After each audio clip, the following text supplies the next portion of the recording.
Hello and welcome everybody to the first ever episode of the LJL Unofficial Podcast. I am, as always, Mars One. Well, you don't always know me that, but I am Mars One, otherwise known as Alex or Lexi. You'll come to understand why I go by so many names. I am the host, the production guy, and I do a bunch of the behind-the-scenes stuff of the LJL Unofficial stream. We're going to go into a whole bunch more about what we're actually doing, what this is, this podcast, and everything else. But first, I want to introduce you to my commentators, my play-by-play, and my color commentator, who are these two gentlemen who are right next to me on this lovely stream. Initialize and Nymera, please introduce yourselves. All right, should I start on this one? Probably got more to say, Alex. So You started, so go. Yeah, all right. So I'm Sam Initialized Hapkids. I'm the play-by-play for the LJL Officially Unofficial. My day trade is game design and composition, so I do things with games normally. I have played League probably since the end of Season 3, beginning of Season 4, something like that. I'm a jungler. I'm not very good, but I enjoy playing it, which is probably why I kind of got involved, or invested rather, in the pro scene more than necessarily my own ranked play. It's nice seeing other people be good at the game, right? And I enjoy that kind of skill, so it's really cool being able to see that. As for why I play with your monitor off. Yeah. It's the grey screen mod, you know? But I guess I kind of got involved with caring about the LJL specifically because I spent a bit of time after my undergrad before I did my master's in Japan. I was there as a sort of an English teacher, and it kind of meant that when I came home from work, LJL would be on. It was my local league, so between that and the LCK and a bit of LPL, it was all in the right time zone. So you come home from work, grab some food in the cuppa, and it's all time to watch some pretty cool league. So yeah, that's kind of why I'm here and interested in the LJL, and I'm looking forward to working with these two lads. Absolutely, go ahead. On to me then, I guess. So I'm Alex Nymera Hapgood, younger brother to this guy. I actually have no idea which way I'm pointing on this. Always go this way for you. He's in the center. He's always in the center. That way, yeah, right. yeah, that way. That way. Where I should be. Attention. No. Sure, why not? That's me as host. Just once again, You're here to Alex. facilitate my attention. Shut up. Let me introduce myself. Damn it. Can you I'm tell Alex they're brothers? Stop it. Okay. Sorry, as I was saying. I can leave. I'm just gonna go hug my Poro for comfort. Please, I insist, Alex. Please. Okay, I am Alex Nymera Hapgood. I am younger brother to Sam Initialize, and I'm the color commentator for the officially unofficial LJL venture. So currently I am Diamond 4 in the season, and the highest rank being Diamond 2 last season. I play mid lane. I'm an RE1 trick.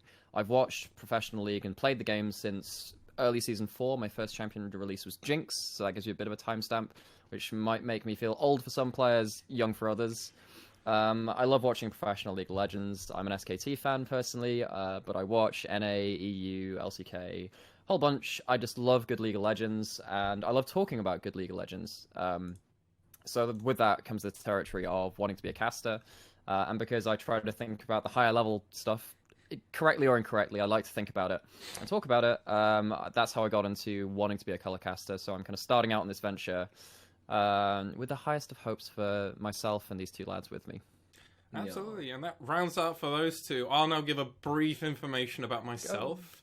So I already introduced my name. I'm Alex, obviously, otherwise known as Lexi, when you can talk to me, because obviously two actors makes things difficult. That can be only As one. well. So we could have had a three-way tie. It's just me and you who aren't really related. That's all it is. Okay. Yeah. My middle name isn't Sam, sadly, or Samuel, as it probably would have been, but sadly not. So I'm Alex, otherwise known as Lexi. I go by Mars One on the internet. I've been playing League of Legends since Season 2. I remember TPA taking it down. It was a big deal for me. I've got the skins for it, so I can kind of say I've that, but now that's not even a thing you can say, because anybody can get those skins through the box system. Yep. So, But why else would you own all 5 of them? That's my point. That's my point. That'd be a very hard one to do. Yeah, I've been doing casting. I started doing casting about 3 or 4 months ago, mostly following in my hobby and game I've played for years of Magic the Gathering. I basically tried to find some information about 6 months ago about the LJL when Detonation FocusMe came to Worlds. But there was nothing for me to find except for a bit of the English cast kind of trying to give me a brief about bit of information. I then started talking to these two. I already knew these two. I talked to them about this, and they explained the exact same point as myself. And I was like, well, this just seems kind of wild. Everything's in Japanese. There's nothing even in Korean or Chinese. So I was like, why don't we start doing the English one? Because British people, you know? But that's it. So we're going to actually go more into an introductory part, as this is our first episode, kind of explaining what we're doing and everything else. We'll definitely be overlapping each other in our topics before we actually go and give a brief synopsis of what happened at the end of the summer of 2019. Obviously, we know Detonation FocusMe went to Worlds, as I already referenced that, but we're going to give a brief history so everybody potentially following with us can actually have an idea of the same journey as us. So, who are we? And what are we doing? Why are we doing this? Well, I mean, as I've already said, it's mostly because there's nothing out there currently in the English-speaking world related to the LJL. For myself, I really want to get more casting experience. The LJL as a host, it seems incredibly exciting. Nothing's covering the LJL in the English-speaking world, so again, I want to talk about it. And it's this whole other thing of just like the LJL seems incredibly interesting. And I've wanted to talk about this for like the last 6 months. I wanted to talk about the LJL. We've each got our own reasons, so I'll throw it over to Sam first to talk about it. Yeah, I guess for me, assuming I'm not muted. No, give this. No, I'd quickly type something out, so I muted myself because the mechanical keyboard. Yeah, I'm already starting the flame early, just saying. Go for it. Yeah. That's the way it goes. So yeah, I think for me, it's an element of, as I said, I've always been kind of attached to pro gaming, just in terms of I like the watching other people who are really damn good at the game, showing how it's done. And for someone who was stuck out in Japan, enjoyed my time out in Japan, but was out there, but stuck without the English content, right? In that it was kind of frustrating to be like, I want to engage with this, and my Japanese, I was learning it. I'm still kind of trying to do that, but it's one of those things where that's all well and good, but it would be nice to have some content and people paying attention and trying to push out this league to the rest of the world. And just as I was sort of out there, the server for Japan had just come online. So I joined that server along with a lot of other people who were in Japan. And, it would be good to sort of shine a light on this kind of newer region that's still growing, that's still got some really cool talents in there. And I think that would be really cool to see. I think personally as well, I have a real passion for casting, and I think if I could get somewhere with this, doing something with this, or just improving at casting in general, this seems like a really good opportunity to do this at the minute on an amateur level, but you never know if this goes somewhere. That would be great. Yeah, go ahead, Alex. Oh yeah, so I guess I kind of went over why I like talking about casting in my little intro before. Do you think do you want me to go through my own reasons? Do you want to actually lay down the baseline of... Say what you want to say. Yeah, we can jump in. Yeah, so basically this year is the first time in a long time that Sam and I have actually been living together for the first time in a while. It's my first time living in London, because we're all in London. Yes. These two are part of the same friendship group. I'm going back to university again. I'm in first year, so I found myself with a bit more free time than I had been from the stuff I was doing beforehand. So I found myself with a lot of time in a place where I knew people who had similar interests and wanted to do something within esports. And because we were all in the same friendship group anyway, we thought it was pretty inevitable that we would do something. It's just what form would that take? And then as for the aforementioned reasons, there wasn't much English, well, anything English really being put out about the LJL, besides from when they made it to international events. So we kind of saw this opening and went, ooh, that might be quite interesting to do. We were briefly thinking about doing the CIS Russian region, by the way. It wasn't a one-horse race. We thought, well, let's survey the Old field. School Gambit fan. Oh yeah. yeah. So Sam makes a lot of Gambit references throughout our casts and stuff, and that's fine. We love that. We love our history. But yeah, no, we eventually settled on it, and then we just kind of set the wheels in motion, just trying to be productive about it, really. And that's kind of what's led us to this first podcast episode. Yeah, I mean, like, a good reason to watch us is, like, the whole reason, like, we're the only ones currently doing anything. Like, the great thing about it is if we start doing this, potentially we'll get competition also doing this, and then it just raises the stakes. We get to improve our production, more eyes not only on us but everybody talking about the LJL. I personally think LJL is such an underrated region. They have a great viewer base in Japan, right? Yeah, it's underexposed worldwide though. Yeah, but it's a hugely underexposed region, and it's just but they get like over 45,000 viewers whenever they do a stream.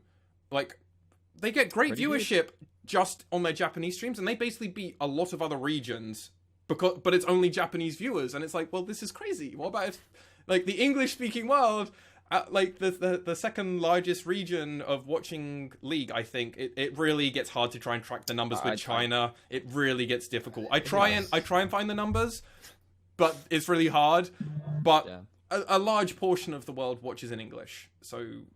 Yeah. Or portions of the world that could watch in English are unable to because they still need it. So if we can just start bringing some exposure to the region in an English-speaking sense, from talking to friends of ours, I definitely have know people that are like, oh, I'd give that a watch.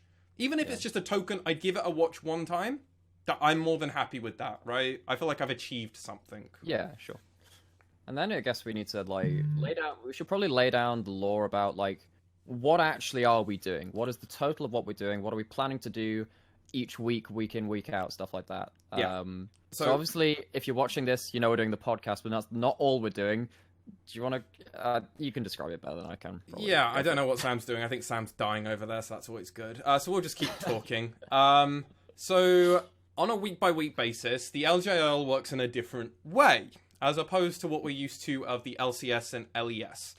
That's the European League, right? LEC. LEC. I knew it was E. I knew I had an E in there in the second one. I just wasn't sure the rest so of it. We have a little contract on here. Whenever Lexi says something which is like blatantly wrong, we call him out. I've not got my sign together. But I thought it was going to be a sign. I've not put it together. You've got a sign? Oh, I was going to make a sign. I've not quite got my sign. It's fine. So if anyone in chat wants to make like a little tally, and then like that could be a little thing. Carry on. Goody. So the LJL, while it works on a week basis, if you actually go over to a bunch of resources that are out there to talk about the LJL, they don't work in actual weeks like the rest of us. They do 1 week, and then 3 days later they'll do week 2. So what our plan is to try and always do is, at least on the day or within 24 hours of the original cast to have been streamed, we want to at least stream half of the league.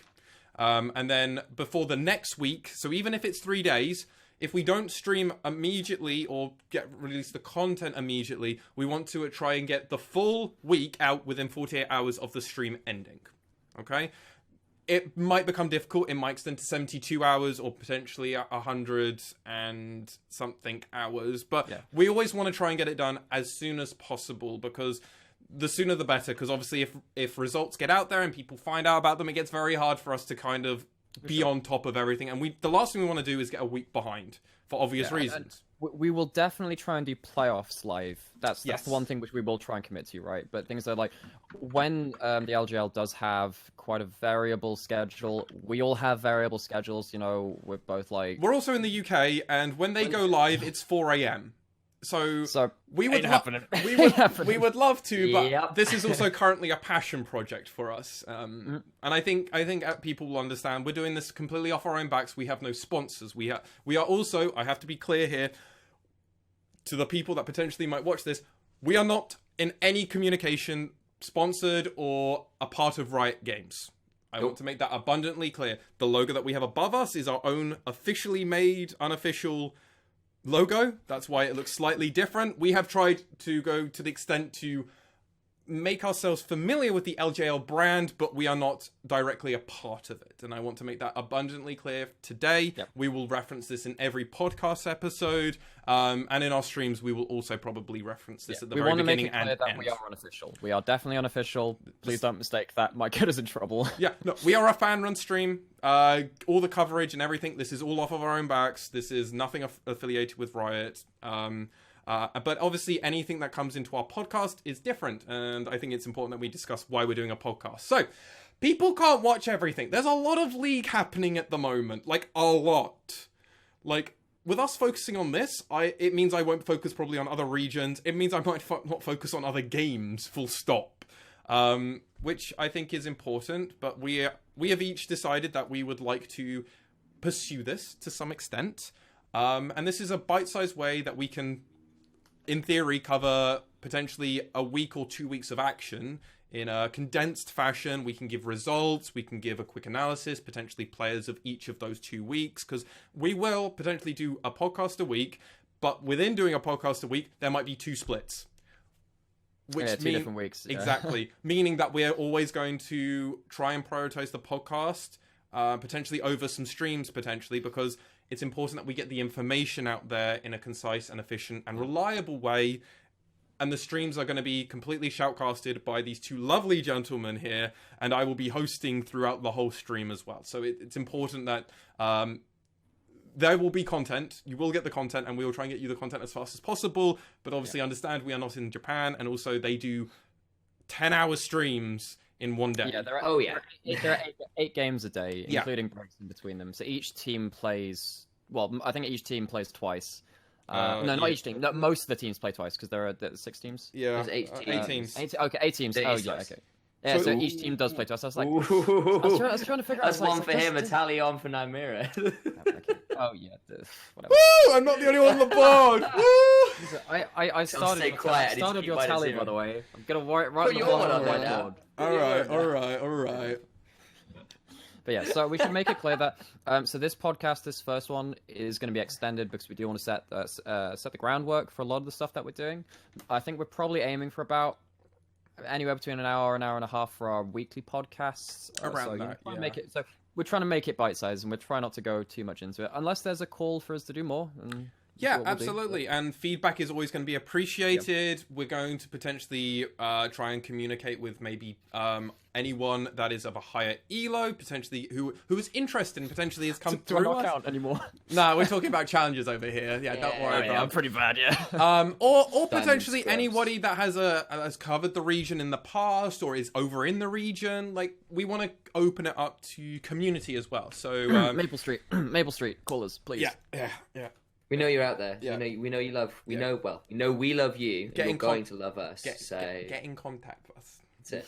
We would like to communicate. So we will be normally streaming this live on Twitch, on our Twitch page. This week we are not. We are kind of, as it is going to be a longer podcast, we wanted to also kind of be like, we've done a few dummy podcasts, obviously. We've tried to get ready. We will normally live stream this on the LJL Unofficial Twitch stream. This will also go out on all the major platforms, the streaming platforms, so it'll be on YouTube as well. It'll be on our LJL YouTube as well as also our own feeds for like Spotify. You'll be able to catch it everywhere. So we're trying to keep it as easy and simple for you to get our content. And the podcast as well, because we understand people are out and about. We're going to try and communicate through Twitter and Instagram as well. So I'm sure we'll put the details somewhere. I'm not sure if we've got the official. I'm not sure if we set up like the official app. It's in process, I believe. It's in process because everything's being set up in a short time span because we've now got our graphics. But yeah, so we'll be trying to communicate through our social media as well. So if you don't, and that will also help because obviously the LJL has hectic schedule. We will also have a hectic schedule, but we'll try and give advance warning of at least 24 hours as to when we'll actually be streaming our matches and stuff. Yeah, exactly. I think there's also something to be said for, actually, for those of you who don't or probably don't have the time to follow the LJL, the podcast should be quite a good way of keeping up to date of like about another league in a way that is a little bit more digestible. Of course, I'm sure a lot of the English viewers will be paying attention to their own home leagues, LEC, LCS, might dip into the LCK and stuff, and we get that. We really do. So actually, we do want to try and make content, and for those of you who do want to branch out and experience some other leagues and some slightly different styles of play in regions, this should hopefully be a really good way for you guys to get involved and get interested. Absolutely. And because, as I mentioned earlier, as these two, we've got my color commentator and my play-by-play caster here, all of the streams we will be restreaming or co-streaming. I'm not quite sure what Riot's terminology is. Co-stream is when like you kind of do the bootleg broadcast. So we will be doing a restream and a co-stream depending on the time zone and everything. Everything that we stream, especially game-wise, will be going on our YouTube channel as well. So if you are particularly interested in following a particular team that we end up covering, you can also just do the old, I'm just going to watch their games. We're going to have everything going up on a YouTube channel, so everything's going to be archived. You're not going to be able to miss out on anything. We're doing the content, so it's going to be there for you, so don't worry, all right? We're going to be doing it. Is there anything that you guys want to add to all of that? I think we've got a pretty good intro into what we're doing, why to watch us, and everything else. I'm pretty happy to get into the meat of things, really. Yeah, that sounds like a pretty good rundown of the admin side of things. Probably get on something a little bit more interesting and League of Legends related at this point. So we'll try and put timestamps in for these topics if you're watching on YouTube. So God, you're making me do a lot of work. I can do that. I'll promise to do timestamps. How about that? All right, I'll take that. I'll take that. Yep. All right. So let's give a bit of history to those new listeners and viewers on the LJL in 2019 summer split. There's no point in really going into any other detail because it's all relative, and they're going to find out in the next topic why that's kind of negligible at this point. But let's talk about the first game that happened, which was V3 Esports. So they only do a semi-final and a final, by the way. I think that's first important to explain. Top 3 teams go to playoffs. Yes. So our top 3 teams were V3 Esports, Crest Gaming, and Detonation FocusMe. In the semi-finals, we had V3 Esports and Crest Gaming. Detonation FocusMe and Crest Gaming had the same amount of wins and losses, but Detonation FocusMe had beaten Crest Gaming in a 2-1 lead. That's why they get priority into the finals, and the other way around doesn't happen. So about the tiebreaker thing, so LJL does a bit of a strange regular split compared to NA and EU. It's a triple best of 1 round robin, so that means that effectively you have like an extended best of 3, except it's not a first to 2-0. It's just 3 games between them. So it does mean that we don't get any head-to-head tiebreakers. It's always going to be clean cut 2-1 or 3-0. Yeah. So yeah. So it really does help. So the first game was, the semi-finals was actually a best of 5. And we had V3 Esports versus Crest Gaming, as I said. What were your thoughts, both of you, from casting, from watching, from just kind of experiencing the semi-final? I mean, I came in expecting... I'm just looking over these games again. I came in expecting... Crest Gaming's bot lane specifically, that being, it's actually V3's bot lane specifically. Who was there? It was Torimiyashi at the time, and Vivid, who I have been massive fans of for a number of years to run over that series a little bit. And actually, Crest Gaming bot lane really stepped up and countered them. And more than that, there was a top lane for V3, a guy called Paz, who put on a masterclass on a couple of games there and really ran rampant on Camille. But it was actually a really back and forth series in a way that I wasn't entirely expecting. There was actually some really interesting back and forths all over the place with people getting leads and throwing them and getting them back, particularly around the bot lanes, particularly around Paz and Nap in the top lane as well. Paz had a great series overall. Mm-hmm. Yeah, so V3 took the series 3-2. It was really back and forth. The ADC for V3 is a guy called Torimiyashi. He is one of the premier LGL ADCs. Some would say the premier LGL ADC, along with Utapon from Detonation FocusMe. You know, there's a couple up there, but this guy has definitely been someone who caught my eye over the last split. So we kind of thought, as Initialize was saying, that Torimiyashi and Vivid, the support for V3, would just take care of business, but actually it was Paz and Baby on the top side of the map which really made a lot of the big plays. Baby being the jungler, and this guy, bit of a coin flip. He picked stuff like Silas and went like 0-6 horrible games, not necessarily because of like his bad play. Situations just kind of coin flipped against him. And he also played AP Shyvana, which again, not to great success, sadly. Not to great success. But when he was playing Elise Gragas, this guy just tore open the map. But like we said, it wasn't always just that one-sided.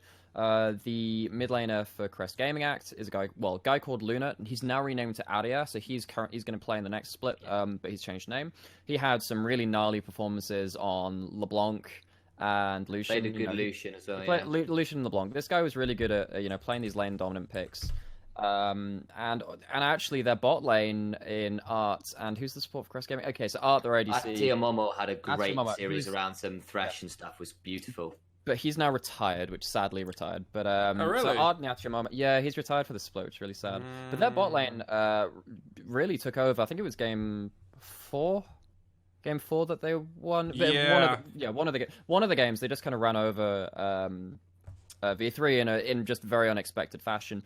But like we said, V3 did come through and win that series in game 5 with a really dominant performance from their bot lane, kind of changing the tone of the series yet again. They played Caitlyn Morgana, they played Caitlyn. I can't remember what the support was. I think it was Morgana, and it was a very textbook push down tower, move to a different lane, push down tower, just decimation of the map.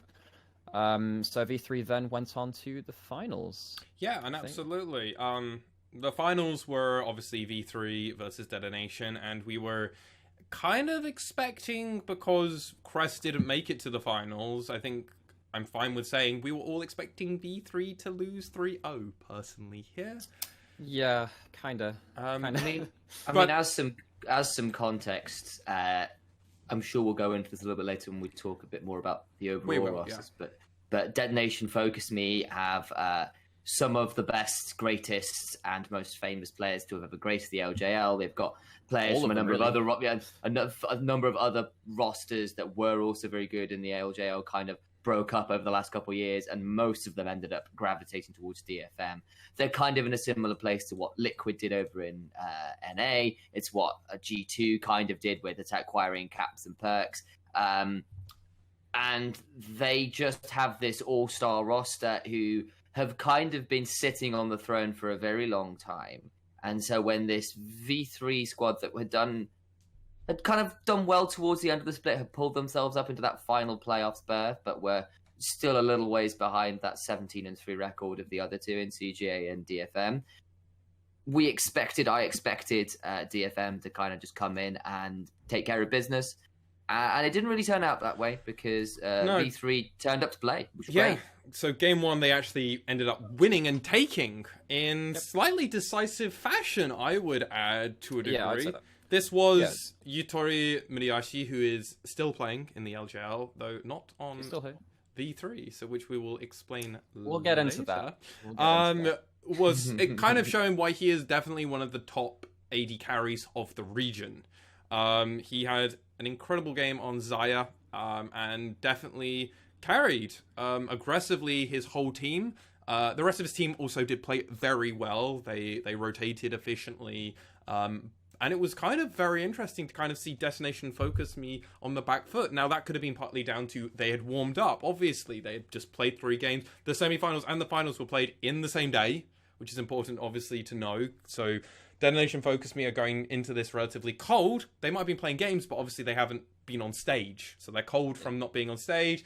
And V3 taking game 1 was kind of decisive, and it was kind of just like, oh, they're here to play. Like, they're actually here.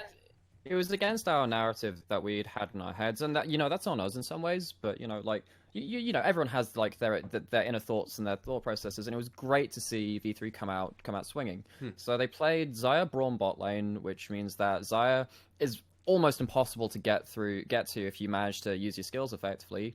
They pushed down bot lane, they rotated in a very similar style to game 5 of their semifinals, just crushed the map through the outer towers and then getting a massive gold lead. This was on patch 9.16, so everybody knows what's going on here, potentially. Yeah, so this is before Xayah had her W attack speed nerfs, because she was super buffed before Worlds, and it was just this crazy hyper carry with, like, 80% attack speed on her W or something when she popped it in late game, just becoming this nuts hyper carry. Anyway, so they just tore across that game. What was also interesting that game is that DetonatioN FocusMe got their hands on Pantheon for the first time in I think it was banned in every game of the semifinals. It was. A lot of the teams. It was left open once and nobody took it, or something like that. Oh, something like that. But yeah, it's been very high priority. Ended up being very high priority at Worlds afterwards as well, which is on same patch, maybe one patch behind, something like that. Something like that. Yeah, and so, like, for instance, so Ebby had a MVP from one of his performances on Pantheon. He got it again this game. They put it into top lane, even though it was a flex pick. They ended up putting it there. They got like an early dive off on top lane, getting an early kill. Really didn't do much after that point, and it just kind of fell off. And then we didn't really see it succeed in this series again either. So I think here's where we're at. So I'm looking over the roster. So as a kind of a heads up to those of you listening who probably haven't seen this series. So like DFM were running with Pantheon in the top lane. It was Sylas in the jungle. It was Nico mid, and it was Kai'Sa and Thresh in the bot lane. And then over for V3, looking at Aatrox at the top, Gragas out in jungle for Baby, LeBlanc, Xayah Braum, as we mentioned before. And there was a couple of things that we sort of actually was, of course, the Pantheon, but also, like, frankly, Baby on that Gragas had an absolute monster game, did some amazing casts, amazing engages. We mentioned before that this guy on certain champions really, really stands out. This game is a great one to see Baby really run over people on that Gragas. It was very, very good stuff, outside of actually what was quite a clever little first blood on the top lane, going for a dive onto the Aatrox. So I've already slightly spoiled, obviously. We know who already won. We know who went to Worlds. It was DFM. But I think it's important to kind of say here, Baby ended up being each of our... Well, I believe he was each of our MVP for V3's side. He was continuously like the best player. Even in this thing, I was like, oh, Yutori Muriashi carried. Baby basically kind of allowed him to carry. He was in every lane, and even when they ended up losing games, Baby still felt effective, or he was at least going for it. He was trying to win. He also had Elise banned against him in every single game. Yes. He had like one game in the semifinals of Elise, and then every team just kind of had this unwritten... they had this unwritten rule of, nah, he doesn't get that again. So, just a bit of context. So Baby is no longer in the LJL, so I guess there's only so much we can talk about him. So he's moved out to, I think he's moved to... Is it Southeast Asia, or is it one of the Chinese LSPL teams? I think he's Hong Kong now, so I don't know what... Oh. I don't know what... I think he's in an Academy-esque roster now. Something like that. So anyway, he's not in the LJL anymore. We will miss him. He was a very explosive player. He just played all these burst junglers and was really fun. And he played well this series. I don't believe he's still going by the name Baby as well. Okay, so here I've got... He's on Talon Esports, which is... has Hanabi in the top lane, who is of ex-Flash Wolves fame. Is he still the same name? He is under... I believe he might have renamed to River, possibly, actually, by the looks of it. Yes, I thought he had. Which, in fairness, River's probably a slightly cooler name, though I do appreciate the option to go for a Don't Put Baby in the corner. I do remember there being a Baby in NA as well, but he had to change his name to Baby because it was Baby Eater, and they had, and you know, the powers that be deemed that not an appropriate name. I mean, it's not the same Baby. It's not. No. I mean, that reminds me of Sneaky's old full. We will not utter that again. It's pretty atrocious. That's bad when I'm like, Baby Eater's better than whatever his name originally was, which we won't utter. Yeah, so effectively game 1 went to V3, getting a bit back on track. We won't do a deep dive into every game. You can go and watch the games. We have got them recorded somewhere. Actually, do we have game 1? Yeah, we recorded the entire We've got the whole series. We will probably put the final series. Yeah, just in case anyone wants to catch up on things. Yeah. And then effectively after that, it was 3 games back to back to back for DFM. They were pretty back and forth, particularly game 3 was quite even for a long time. There are reasons for that from an analytical standpoint as well. It was a fun game to watch, but it did highlight a lot of problems with V3 as a team, in my eyes. I mean, if you guys want to talk, I can't actually remember what happened in game 2, but because game 3 is the only one. I've got game 2 up here. Yeah. So if I'll go over the game 2 rosters quickly. So V3 had run Ryze for Paz in the top lane. It was Talia jungle. It was the Renekton in mid that went off to a really great early start. It was Zyra Khan on the bot lane. And then over for DFM, Ebby got his hands on Gnar, which is an absolute nightmare for those involved. Steel countered the Talia with Nocturne. We had Syndra for Seros, which that game struggled a little bit, but kind of came back into it. It was Utapon, picked up a Lucian, went for a Spear of Shojin, was dancing around using that active. It was Gang on Thresh, who ran over the bot lane as well, had an amazing game on the Thresh. Yeah, and this was the game where basically Gang carried. It was the support carry, basically, this game. Every time Renekton tried to do anything, he just wasn't allowed to. Ebby got his signature champ. He's potentially one of the best Gnar players. Like there's an argument, like, he is specialized in this champ. In this series, he got to play him 3 times in a row, and they won, and he was never not doing absurd things. Later in the series, I think it was game 4? Game was it 3? Oh yeah, he basically opened game 3 for them by getting a 4-man stun, but he didn't get a 4-man stun. He got a 2-man stun and a double flash. Oh, he got like 3 flashes. Yeah, it was insane. Like this man is like crazy. Yeah, and game 2 was basically Gang just kind of shutting down the rest of their team. Yeah, the story for game 2 was effectively mid lane ace for V3, getting 3 early kills on the Renekton against the Syndra. So you normally expect Taliyah Renekton to be kind of the top lane combo. This time he went to mid lane.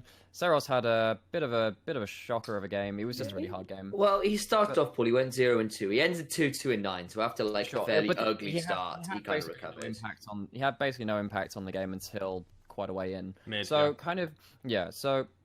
really interesting thing in this draft was that the Taliyah was picked up, and then as a counter to the Weaver's Wall being this pseudo-ultimate, the pseudo-global, DFM last picked Nocturne to be able to follow with the Paranoia. So we did see less Taliyah ults trying to catch out people just in fear, because they were paranoid of Nocturne. But really what happened in this game wasn't about that. It's like we said, going on Thresh, landed a hook onto this 3-0 Renekton about 3 or 4 times just before an objective came up, killed the Renekton, so 3 of the kills just off the board, and then just took the objective, took a team fight. This happened at Dragon, happened at Baron, and Guying effectively just through force of will won them that game through hooks. Yeah, this was very much, but then again, this is also Steel kind of doing exactly what he had to do. This was Steel kind of going, I'm going to play this. This was also on the patch where I believe Nocturne was starting to play mid. Like, Nocturne was legit. We saw him a fair bit. I mean, it's also worth saying that Steel has always had Nocturne as a pocket pick. It's something he has liked to bring out. And while Taliyah and Renekton is a beautiful combo, and I actually think Baby played pretty well on that champion, the Nocturne was a really smart pick into it. And, also, frankly, it just meant that when Ryze was wanting to push in the side lane, it was always a little bit risky when he was doing that with a Gnar who could kind of hop around him and stun him, and a Nocturne can fear him out of his ult and that kind of thing. So there was option. I believe the Fear Tether should stop Ryze Realm Warp, as I say that. It does. Should count as CC, yeah. Anything which counts as hard CC, so so it stops your movement or stops you from casting, will cancel Ryze ult. Yeah, okay. Cool. Even if it's momentarily, right? Anytime within the Ryze ult cast, it will stop it. Cool. Yeah. So it was just before I misquoted things there. So it was just a nice pick into that. It meant that Paz, while he got very farmed on the Rise, got up to level 18, which was pretty much the highest level on his team by a good margin. Just wasn't enough. And as we said before, specifically going on this Thresh, found a number of hooks onto Azaya and Rakan at multiple points in that lane that meant that they were nothing, and then he could rotate around on that Thresh and pick up picks everywhere else as well. Yeah. Come game 3, I just want to highlight something that happened in the bans, because we've briefly talked about it with the Elise. But Akali and Mordekaiser were basically always banned by DFM as well. But V3 basically always had to ban Heimerdinger, Yuumi, and Karma. Yes. These were always their 3 bans. Both teams basically never changed that. Their second ban wave did modify a little bit. DFM basically almost always had the Gragas after game 1, except for game 4, which we'll go into. Also, they always had the Gangplank. The Gangplank was normally a very common thing, because they didn't want Paz to have that. And V3 kind of flexed around a bit. Xin Zhao was, I think, on 2 of the bans. But I wanted to just highlight those 3 bans that always basically came through. Regardless of side pick as well, I think is important to reference. Game 3, which we said was the only other game which wasn't really one-sided. It was more of an equal 1-1. I'm just going to run through it quickly. So DFM were on blue side. It was Ebby with Gnar. Steel had Skarner, yeah. Sirius was back on Syndra. Yutapong was on Xayah. And Gang was on Rakan. Yeah, it was Xayah Rakan. Paz was on Jace. Baby was on Silas. Ace was on the second Pantheon game, so Pantheon in mid. Yutori Moriyashi was on Varus, and Vivid was on... Miyashi.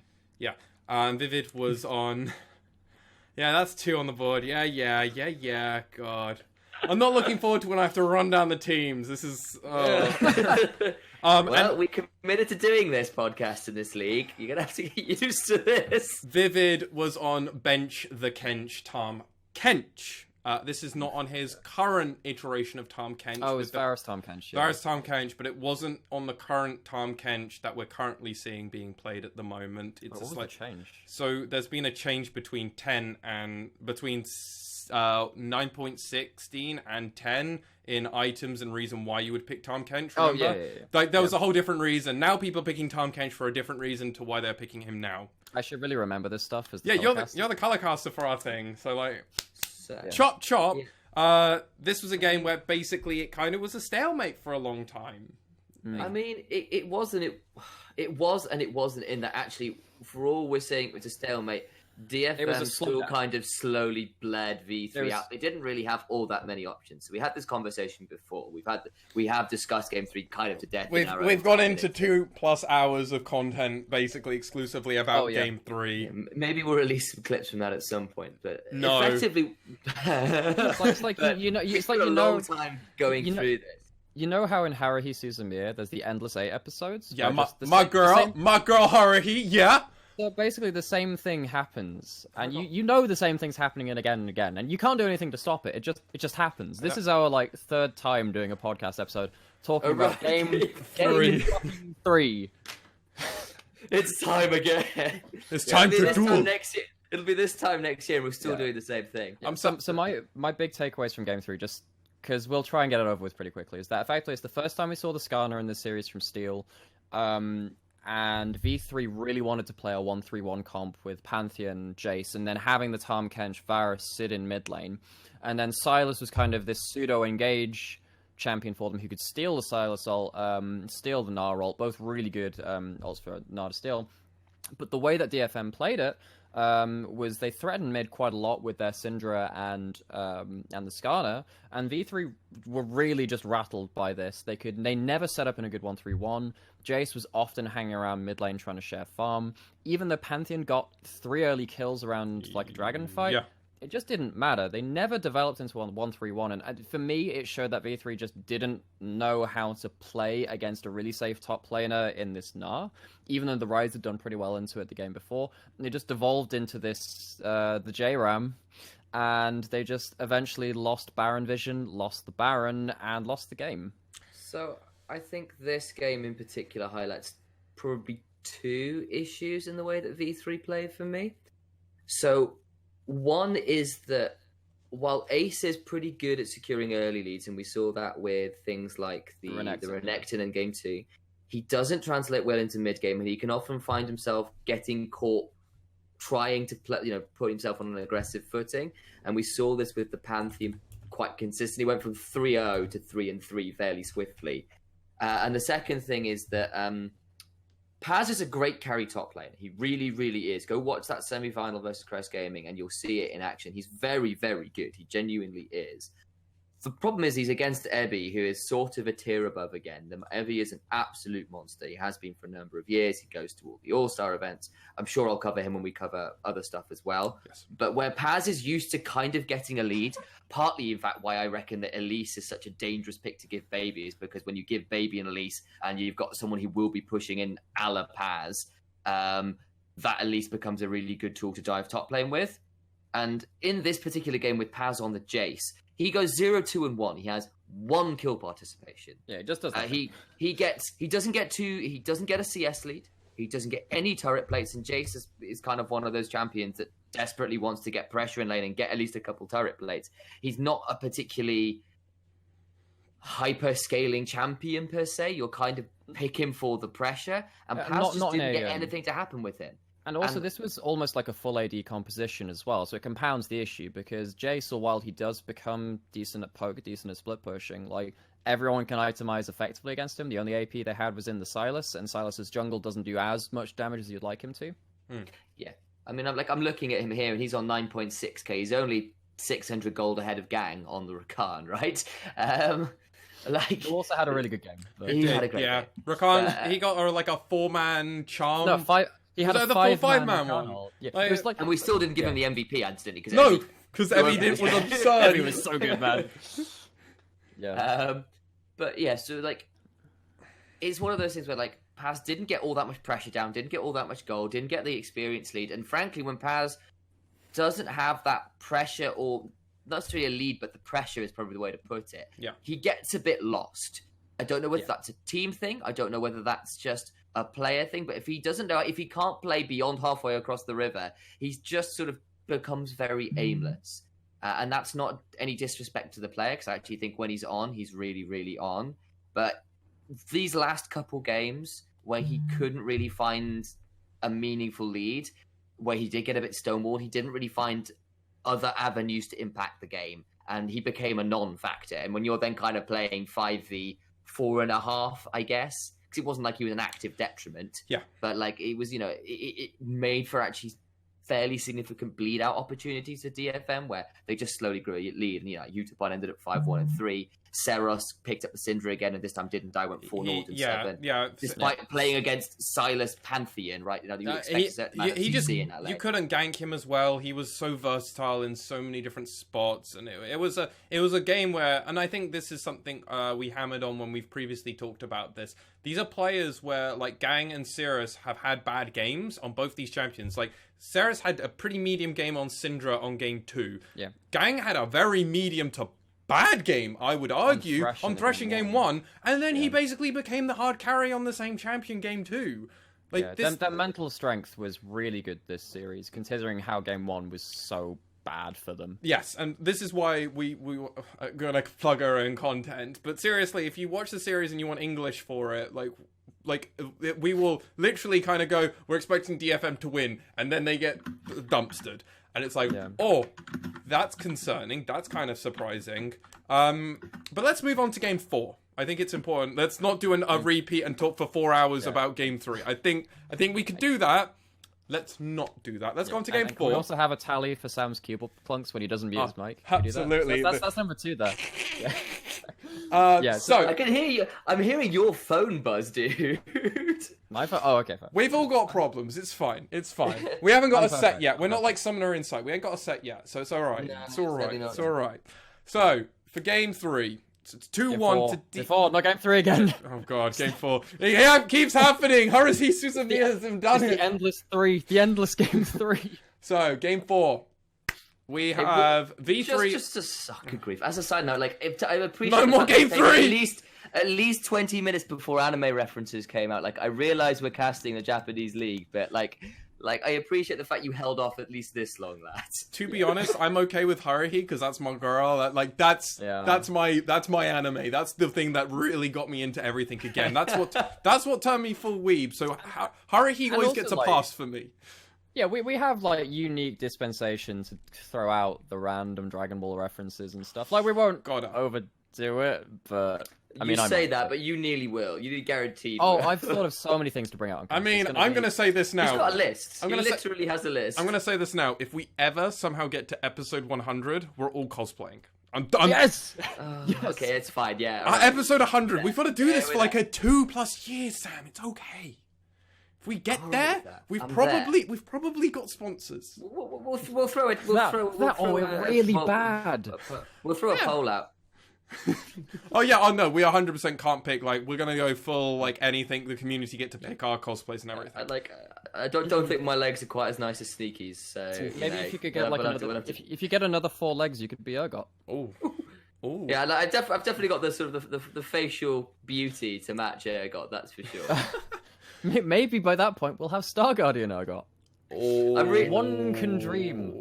Man, I do want that at some point. I think there just needs to be like they're definitely not Star Guardian Urgot at least. Just Oh, definitely not Star Guardian. I want that now. Right, make it happen. So game 4. Game 4. Let's do it. Game 4. We're finally back on target. So V3 are on blue side. It is 2-1 in DFM's favor. We have Paz on Jace. We have Baby again on his Gragas. They, I think, first picked him or something like that because they left it. It was first round. I can't remember if it was first pick. Yeah, I can't find out. We got Ace on the Talia. We got you.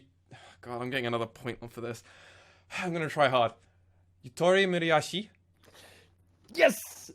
Yutori Miyashi, not Miriashi. That's like, that's as a little disclaimer, like, there's a couple of us who are dyslexic and don't necessarily speak Japanese. So some of these, we are trying. Like, it's fine for me because I know a bit of Japanese. Ta-da! I'm glad that it's... we do tease Max when we do tease Lexi, but like actually this is like it's not him being lazy or anything. It's more of a. I am trying. Really difficult. No, it's in good humor. It is. I think it's in good humor. I can take that banter. We're also just assholes and just enjoy like throwing crap at him. It's a pastime for all of us. Yeah, you won't find this kind of stuff on stream. It'll all be like ha ha ha da da da, and then on here it's like no, it will be on stream. No. As host, I can throw down the hammer and just cut you guys off, and I'll just scream it myself. Why is the stream ended? What's going on? No. I'll just do it myself. I'll just cut you guys off. Why am I muted? What's going on? We got technical. Probably should be pissing my producer off. So we've got Midiashi on. I don't care. On. I really. You do care. I do, but I want to just get through this so we can get on to actually the interesting stuff as well to talk to. On Zaya, we've got Vivid on Leona, my girl.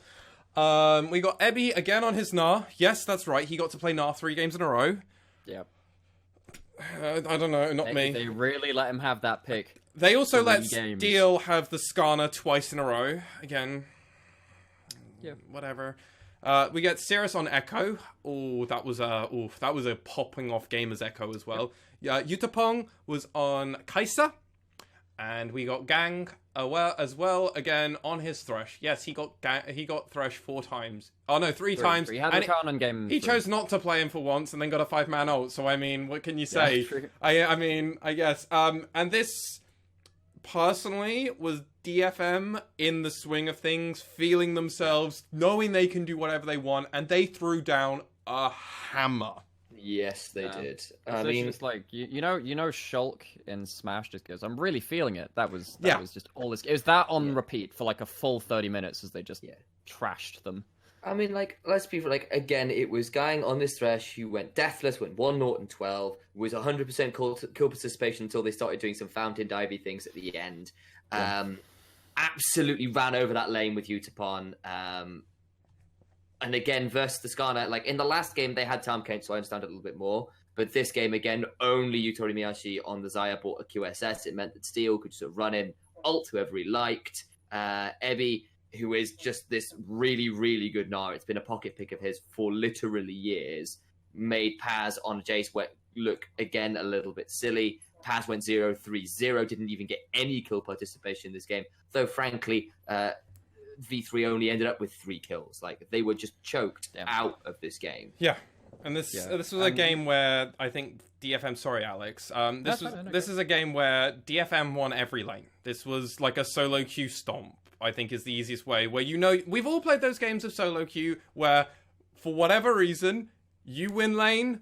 Your top lane wins, your jungler's destroying, your jungler's counter-jungling, and he's also getting kills in your lane, and everything's just in harmony, and you don't feel like you can lose it. And they took every objective, they only dropped bottom turret because they decided to go for, I think, a turret mid and Baron. It was something absurd, like they were just like, we're gonna just take loads of stuff, you can have bot turret, and I think Paz had to basically go down there himself and then had to recall. It was beautiful game by DFM. And on the other side of this, we had like Baby get Gragas for the second time in the series. Obviously, they won game 1 with that. Baby reads Steel's early clear like a book. So on this patch, Skarner really clever. So Skarner earlier in last season had the spire location changed. So Skarner's passive means that he gets these little crystal spires across the map while he's in the duration, in the radius of them being activated. He gets extra move speed, extra attack speed. So he clears like a mother.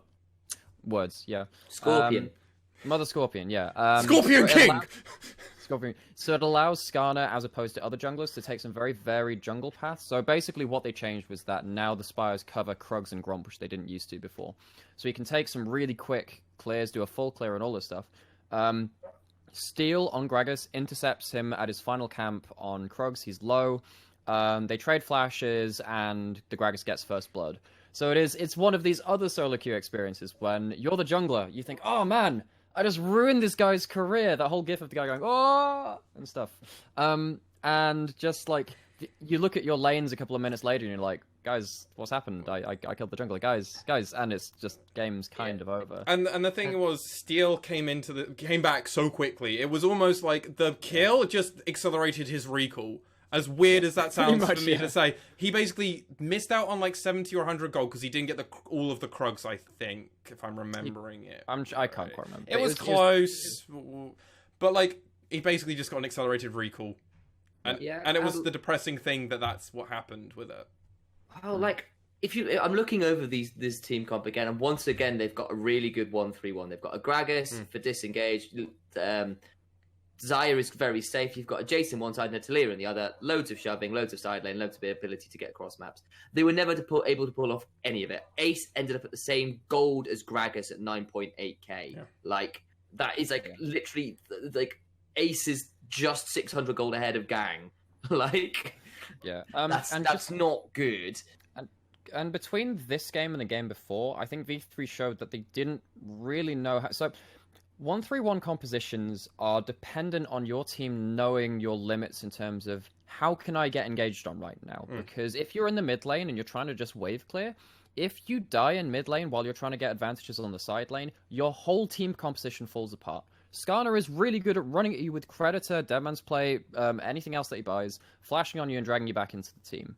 You know, you have to buy QSSs even at that point, you know, you have a Syndra, it wasn't Echo that time, but like, if you have other CC that can land, and then Kai'Sa can jump in on you, Utapon was diving in on people across the entire damn game. Yes. And I think what it showed to me is that V3 were not confident enough at a 1-3 game, not proficient enough to play a composition with that level of technical expertise needed to play it. I mean, if I remember rightly, I think Utapon killed Paz in an assassination sense. It was... Oh, he killed you. He dove bot lane turret a couple of times onto Utami and Paz. I can't remember. That Kai'Sa was really strong. Yeah, and he got really accelerated. He was like level 17. He was like basically the only people higher level than him were the solo laners of Ebi and Cirrus. Like, that's how absurd. Like, his support Gang was level 14. Like, he had so much solo experience and got like... Yeah. Talk about getting hyper rolled. You literally 3 lanes got hyper rolled. Oh, but my jungler's also positive and 4-2-5, and where I'm currently looking at. Like, yeah. It should be noted that Kai'Sa is uniquely one of the ADCs which is really good at sitting in side lanes, because you do get your Q upgrade, which means you push waves really quickly. You have your E movement speed for disengage. You have your ult and flash and other stuff for that as well. So as opposed to something like a Xayah, where like even when you have your ult and stuff, if you're pushed up in lane, it can be a bit dicey, particularly against something like a Skarner or whatever. Kai'Sa is really good when you're ahead in a game, going to a side lane, pushing down stuff, and then being able to fly into mid lane or whatever with their ult, which is what happened a couple of times that game, like we were saying. Yeah. Like, it's not just that. Like specifically, the problem hit that like Gang and Utapon really got rolling. So Utapon was able to, you know, like Killer Instinct in out of nowhere and kill people in the mid lane. That's the title. Yeah, that's right. I remember. I kept wanting to call it Ruthless Predator. And like, no, that's a next ability. So I was like, so I sort of paused and was like, Assault, and I was like, no, I'm talking about Killer. They've done this before. Trust me, they'll do this on stream as well. Oh yeah, it'll happen. Yes, it will. But what happened was effectively Utapon and Gang ran over the bot lane. Utapon got very fed, and the red side of the map went dark. And there wasn't really anybody tanky enough to wander in and face check. You had Baby who got first, even when you had Leona. Yeah, blown flash. Well, because the Leona kind of got starred of XP, right? So she was level 13. I'm looking like level 13 at the end of the game. Saros was level 18. Like, I don't care how tanky Leona gets. If you're 5 levels behind the carries, then... And you're also against the Skarner, right? If you go and face check when you don't have any vision, like, even if you are tanky, Skarner drags you back for a free kill. Like, what do you do at that point? Well, I mean, like, everyone else was near full build and she was on 2 items. This was a game that I don't think V3 outside of after the first 10 minutes were really ever in it. In contention, yeah. It's that kind of game where you can say, oh, maybe the Leona, but like this isn't game 3 where we actually had a very Pretty interesting even map state. Yeah, and Went we into the lull state. Yeah, and we've had 3-4 hour conversations over Discord and everything else, and in person, where we constantly talk about, because we think it's so interesting, and I think that's why that game gets a lot of this game we go, yeah, DFM just kind of did their thing. Yeah, and I think it's worth noting that Baby was the standout player in this game too. Who's playing the Gragas. There was a notable I was about to go over that, yeah. Yeah, there was a notable time where DFM dove onto Yutonomiyashi in the mid lane, and I think, so there was a fight around the mid lane outer turret, and Baby goes into Zhonya's and just manages to burst him out with a really slick Gragas combo to stop DFM having their Kai'Sa alive to take, 2 turrets or Baron or something like that, right? Baby was trying to make these hero plays, and I made the comment on cast, or maybe it was on one of the previous takes of the podcast, where it reminded me quite a lot of Faker's Karma game at Worlds Finals 2017. Yes. The one where, SKT got 3-0'd, it was a stomp, and Faker just kind of, continually made riskier and riskier plays around areas with no vision, and you can see in his eyes that you can see in his gameplay that he's trying to make the hero play, but sometimes you're just feeding, bro.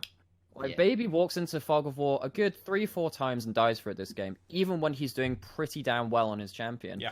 And it doesn't help them at all. I mean, you kind of think, okay, well, maybe if he finds someone, gets a ward down, maybe it stops him from doing this. But, there were just so many times where Baby was the person with the agency on V3, and he just got popped. Yeah, and DFM was hunted him. And DFM hunted him because of it, because they were like, who's going to give them an opening? Gragas. Okay, well, we're just going to basically figure out his pathing. And this is where Steel started just basically assassinating only the Gragas, because he got to a point in the game where he could just kill him on his own. So he was like, well, I'm going to take objectives and I'm just going to kill Baby. I mean, it's also just this element, right, where the DFM did a really great job of shutting vision out, particularly in that red quadrant. So when Baby would wander in with the rest of his team or in a 3 or 4 man unit, Hook would fly out of nowhere, and he would get blown up before he could Zhonya's or do anything or get a drunken rage down. And sure, he was also looking for a lot of these plays, and he ended up 2 and 6, right? That's not great.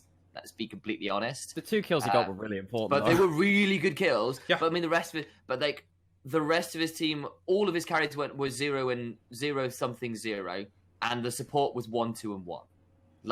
It's not like the rest of the team was anywhere near involved. So yes, he was getting picked off, but he was the only one who was even mildly threatening at that point, I guess. Yeah. I mean, I will say I was largely unimpressed with Ace's performance over this series. Yeah. And in this particular game, he was a non-impact. Yutonomiyashi, I mean, got to a fair amount of gold, put a fair amount of damage out, but he had no front line and was consistently having to ult and run away. You had Paz on a non-effective Jace, and on the other side, DFM just knew what they were doing, had some really clean picks. Yutapon and Gang were playing with a lot of swagger. Seros was on an Echo as well, so he could just dive in with the rest of them. And of course, it's not like Evie or Ebby on Nar is a weakness at all in that top side. It's not like having him on that champion. Oh no, what am I going to do? He's on his most famous, most popular pick. Woe is me. So I mean, that was just kind of it. I mean, DetonatioN FocusMe really kind of closed the door and gave a masterclass, and we highly recommend you go watch that series. It was a great series overall. This was DFM kind of showing why they have been the dominant factor in the LJL for the last few years, why their players are the ones to watch, and why we are looking forward to covering them in the next section of this podcast. We're going to take a very quick break here, and we will be back momentarily in the next part. Thank you so much. Bye-bye. A summoner has disconnected. A summoner has reconnected! Hello, everybody, and welcome back to the LJL Unofficial Podcast. I am always Master One, otherwise known as Alex or Lexi. I am always joined by my co-hosts of the podcast and my color commentator and shoutcaster and play-by-play caster. I'm going to always mess up for you, Sam, don't worry. It's fine, I'm a messed up person. Initialize, and then even further along that way, Nymera. Say hello. Can I just say I love the energy you bring to your introductions. It really brightens my day. I try to do it throwing it over. really far. See, at that point, you're just doing the fusion. You're just doing the fusion dance. Am I going which way? Which way do I need to go for you? You can go. Yeah, no, other way for me. Power. My powers combined. It did not work. I was looking at it on the other screen. It was horrendous. I was bad. You were bad, and I was looking at it, so it's okay. As some context, we're of course on Discord right now, and the screens are arranged differently on OBS. So when I'm looking on Discord, it looks that is really going to be the most scuffed fusion ever. Some horrible twisted. And it's also going through Discord to try and do this through different bit rates. There's so many things going wrong here. What would your fusion name be? Like initial swan? The initial mask. I like initial swan. I like the that. Initial swan. One swan to rule them all. In a world where only geese survive. There is one swan. Whereas Lexi and my fusion would pretty much be the same because we're similar height, same name, similar stuff. It would just be a higher ranked version of Lexi. It's like he's not silver anymore. He's like. But wait, it would be immediate. It would be immediate elo decrease. So wait, what? Wow, what role are we playing though? So I'm a support main and you're a mid laner. So we play Ari support. It's Ari support. That's it. We're a plat one trick Ari support. Ari support. That's it. Yep. We found out you what guys you want everything that is wrong with League. I'm out. I'm so out of the idea of playing Ari support and being a plat one trick. Like hard. I'm hard stuck. Like we're hard stuck. Plat Dude, support. that was me Ari. for like season 5 and 6, being like a hard plat one trick Ari. Yeah. But with support hard stuck playing Ari. Out of interest, is this a reintroduction or is this a separate episode now? No. This is a re-intro. We're back. We're back from a break of that's fine. I'm with you. It's all right. Probably a lot simpler that way. Yeah. Let's do something a bit more on. So let's talk about the teams we're going to go through. So to preempt this, I'm going to run through every single team. We're going to talk about. We're going to run down the players and the head coach. And then we're going to go on to the next team. It's going to be very dun. And the reason we're doing that is because afterwards, we're going to talk about our own personal tier list, what we think of the teams, and our expectations and going into it. So it might be a bit quick initially. Initialize. I got it there. I knew there was a way of doing that somehow. Hold on. It might be a very quick, as I said, but we now will... do it with my name. Cat puns or something. I don't know. Or like Nyan Mera or something. I'm sure I can figure out a way to do this. I can do that. Yeah, it's gonna be his cat emote. Oh, good lord! I know I can figure this out. Trust me, I've got enough weeb in me still somehow. I'm sorry, everybody who ever watched my brother's stream. Now it's gonna be an atrocious experience for all. Nyan Mera. Anyway, so let's talk about the first team. We're gonna go in alphabetical order. So the first team is Axis. They have been in the LJL since 2018. Their top laner is this is the part I'm not looking forward to doing. Do you want me to pronounce it? Or do you want to give it a go? Unyan? Uinyan, probably. Uinyan in the top lane. We've got Hoglet in the jungle. We've got Sam, go ahead, do it. Gadiadu. In the mid lane. We got Hyde in the bot lane, and we have much like news just in, signed today. So now we have every team has a full roster at the moment. We've got Corporal, who is an ex-Oceania support player for Dire Wolves. Right? Yes, and he's playing support. And we've got can you do the other one, Sam? Jero Philip. Is it the coaches we're talking about here? No. This is the support. The other support. There's two supports. Right. There's why am I looking at this? Because I'm on a page where I've not got either of the supports. So Fujioka. Thank you, Alex. Fujioka as the other support. Obviously, they currently have 3 import slots used. So they've got a full comp now. At least if they just put Fukuoka in. So no, it's Fujioka. Sorry, dude. Fujioka, very different things. Yeah, no, I know. And we've got one is a place. We've got that matter. One is not. We've got. I'm guessing Jero Philip is the head coach for them. Yeah, that's Axis. Interesting team. Well, so I'm not sure. So you're talking about like the import thing. I'm not sure how import rules work from importing from emerging region? I don't think they're called minor regions anymore. So minor LJL regions, right? is a franchise league, so I assume they're running on the same franchise league system that every other franchise has to work on. Oh, but it's about the show. It's about the each franchise is slightly different. But I just know that in American, NA Academy, now that you get more import slots for importing from somewhere which isn't a major region, right? So that's why we've got a lot of OCE players now being brought into NA Academy. So I don't know whether this guy will be able to take up like a minor region import slot. I'm not. Don't quote me on that, but that might be what they're going for. But we will find out. I'm sure this will be a development. If he's playing in the main lineup, then we know, or he might just be a sub. Maybe if it's a substitute, that's how they get around it. Yeah. We will learn in the future. Next team up is Burning Core. This team has been in and out of the LJL since 2017.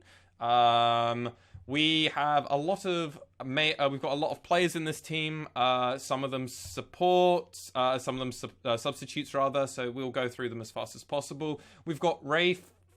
What is his second part of that name? Ray Farkey? Farkey, I guess. You're not even sure, so I'm taking it as a Ray win. Farkey, yeah. Like that's an unusual one. That's not an excuse to drop an F-bomb on the podcast. I mean, he's asking for it, so I mean... are we just diving through these, by the way? We're going to talk about some we're just diving through this, yeah. Cool. We got him in the... we got Ray Farkey in the top lane. We've got Once in the jungle. We've got Rookie in the mid lane. We've got Yuhi? Yeah, so I would probably go with Roki rather than Rookie, because of course Rookie being very infamous. I added one for you. You can't say it's Season 8 World Champion. Roki, and we've got Yuhi and Proud. In the bot lane. We've got Floor as the substitute jungler, Ego is the substitute mid laner, and Eke Buff as their substitute bot laner. Sure. You tried your best, so I won't. And I'm gonna go with Coach, because that's the main person, is 34. Who is an ex-coach for Pentagram. He's a long time. Cool. He's a long time coach for the region. Yeah, season 8 Pentagram, season 6 to 8 Rampage. So this guy's got pedigree in the LGL. We'll cover Rampage and Pentagram and some of the drama. Yeah, we'll talk about it a bit more. Yes, that will be a very interesting topic. Please, we will be producing content outside of the streams and the podcast. Yes, we are planning to do a lot, but Pentagram and Rampage are a very important thing we should one day cover. Yes, absolutely. Crest Gaming is our next team up. We have Nap in the top lane, Yoshi in the jungle, Ari in the mid lane, Gango in the bot lane, and we've got... Oh, god damn it. I knew I was going to mess up on the last one. Grendel is the as support. of Beowulf fame, troll that he slays. Also depending on whether you follow the Angelina Jolie version, also replaced by Beowulf. Where is that reference coming from? There is a movie where Angelina Jolie plays an animated version of Grendel's mom, which Beowulf then has a thing with. Oh, it's super disturbing. They then have a dragon son who then burns down whatever country Beowulf is then ruling. LJL Podcast. This is Grendel. We're on target. Grendel's a famous literary figure. It's true. So it is worth knowing that Adia is still the same mid laner from the last roster of Crest Gaming. He was known as Luna. Yep. We had a lot of praise for him on picks such as LeBlanc and Lucian. Yep. And we've got their substitute top laner is Nihon. I know MOH is sounded differently in Japanese. That's all I know. I'm doing. Nemo. Finding Nemo, yeah. Yeah, and that is our. Where am I looking? Where is this? Be Nemo, I believe, Nemo. If it's Nemo. Japanese pronunciation. Okay. And their head coach is Kyo. Or Q, or Kyo, or like however they want. QOO, so could be QOO, could be Quo, could be anything. If we get a clarification on that, we'll find out. Once upon a time, DFM support, DFM Rising support player, Crest Gaming originally top laner and then support player, and now their coach. So long-time player. Crest has also been around, as I've gone for the other teams. They have been around since 2016. We are now going into the big leagues. This is DetonatioN FocusMe, the longest team in LJL. They've been going since 2013. Their current roster is holding members that have joined since the very beginning of this team, and I will go through them when they get there. But we've got Ebby in the top lane. We got Steel in the jungle. We got Cirrus and Yutapong in their respective lanes of mid and bot, who have been with the team since the team was founded.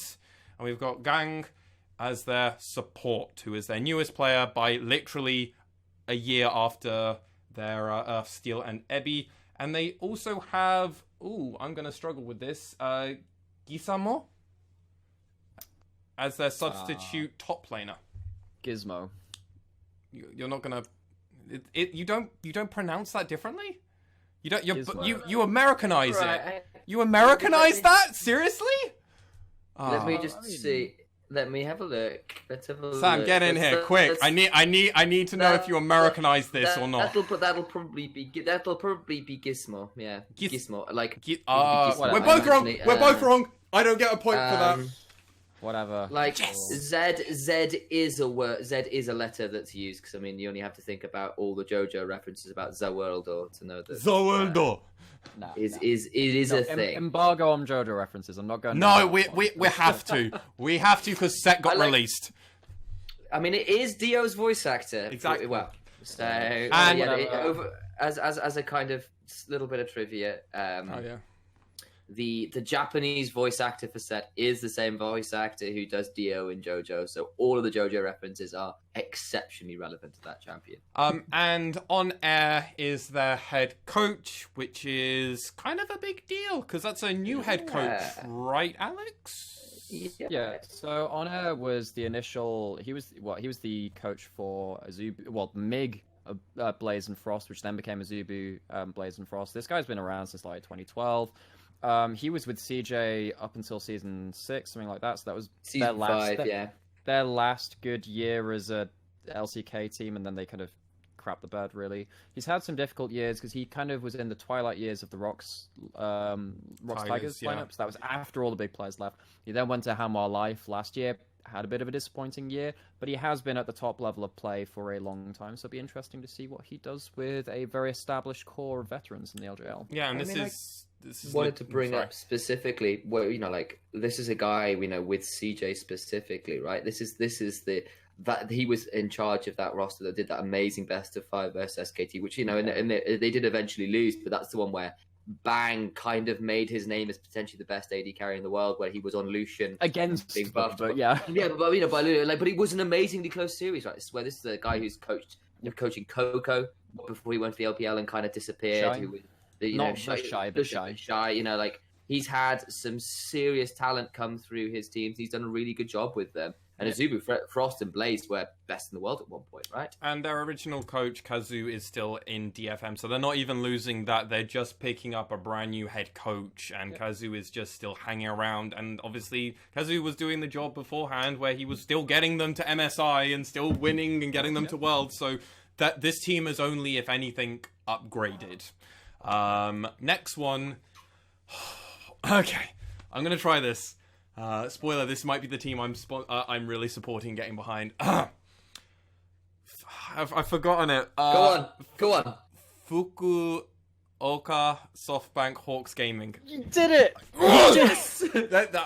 I've been genuinely strong. We've done genuinely a complete episode of this where I just pronounced it wrong horribly. every time. The last time we recorded this, he introduced them as the Fukunawa SoftBank Hawks. That's like, oh no. Fukunoa. You can't introduce a team for the very first time in our content as the wrong name. You can't do that. I've got a number of friends who are from Fukuoka. I've got family out there. And it was like one of those things. I think you're sharing the podcast. Like, I can't do this with that. like, how have they mangled my hometown? Yeah. But there we go. It's right. Well done, buddy. You got it. I tried. I dug deep for that.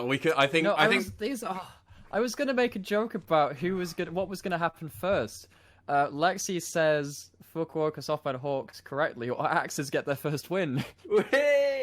I shouldn't laugh about that because actually, I reckon Axis will do potentially a little better than Burning Core. Well, So we're going Let me run through. Let me run through SoftBank Hawks team. So we got Dasha in the top lane. We've got Tussle in the jungle. We've got Ramune, who is going to be a legit thing later. In the mid lane, we've got Honey. I'm hopeful for in the AD carry role. We've got Pooh in the support role, and we've got Aru Mil. Do I pronounce the K or not? I'm not sure. Adumik whatever. Is their substitute top laner, and we've got Awaker, who is their head coach. And this is a person who has actually been around for a long time. This is a man that has coached DFM in the past. He's also done V3. He's been around the region for a very long time, and is I would look through his results respected as a coach and a player. We've got Rascal Jesters next.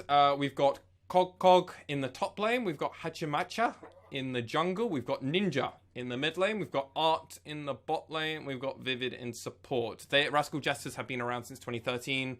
SoftBank are brand new to this roster, and we brand new for this season. We lost USG, or Unsold Gaming Stuff. Which I'm slightly sad about. They were a great This roster. is a company that are still going. They are still supporting esports. They have only pulled away from the League of Legends roster, and they've just decided not to continue sponsoring a team for this. I just want to make that clear. So it's worth noting that it's the LJL is a franchise league. Last year was the first year of the franchise. In the previous recording of the podcast, I completely forgot about this and completely mucked that up, so I'm making sure I get it right now.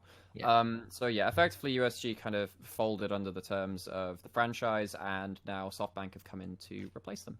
Yeah, and we've got Yakitori 3 Bon as probably Yakitori. I wonder if that's an Ebon actually. If you see what I mean, like the 3 being an E. I'm just doing it literally because it's safer for me to say that literally. As a head coach, he's been head coach for Smash It Down beforehand. And they came fourth in the LJL CS, which is their lower league Challenger Series, yeah. Yep. And they came the fourth, and now he is their current head coach for Rascal Jesters, and has been doing. And he got signed this month as well. So good luck to him. Yeah. So like as a fun fact there as well, yakitori is kind of effectively like fried skewers. Yeah. So like he's basically named himself after skewers, some pretty tasty fried skewers. Yeah. And he's a South Korean, so it's not even a native food for his country, right? I'm really like saying stuff and not knowing anything here. It's quite probably like I would be not surprised. I'm not hugely up to date with Korean cultural wording, so someone will definitely know out there better than I would. But as far as I know, it's a Japanese word. They may well have stolen it there, or may well use it. It's quite a famous thing. I'm pretty sure yakitori is Japanese, but then they have. Let's be honest, Korea does a lot of good fried chicken. Like I'm out there for that. Very different though. But, yeah. Yes.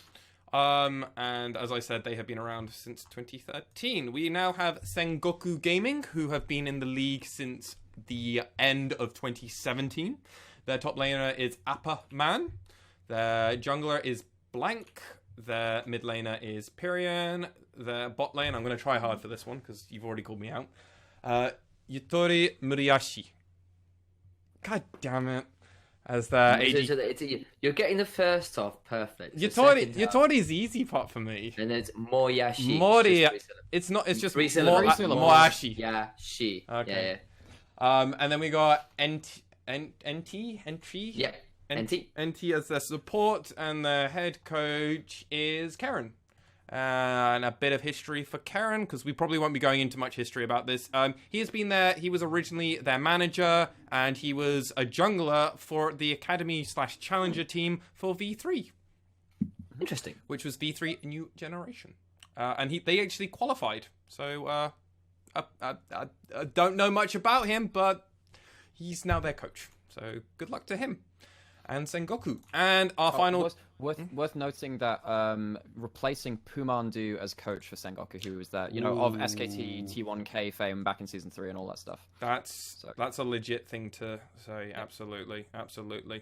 And he just did a split with Sengoku. Interesting. Cool.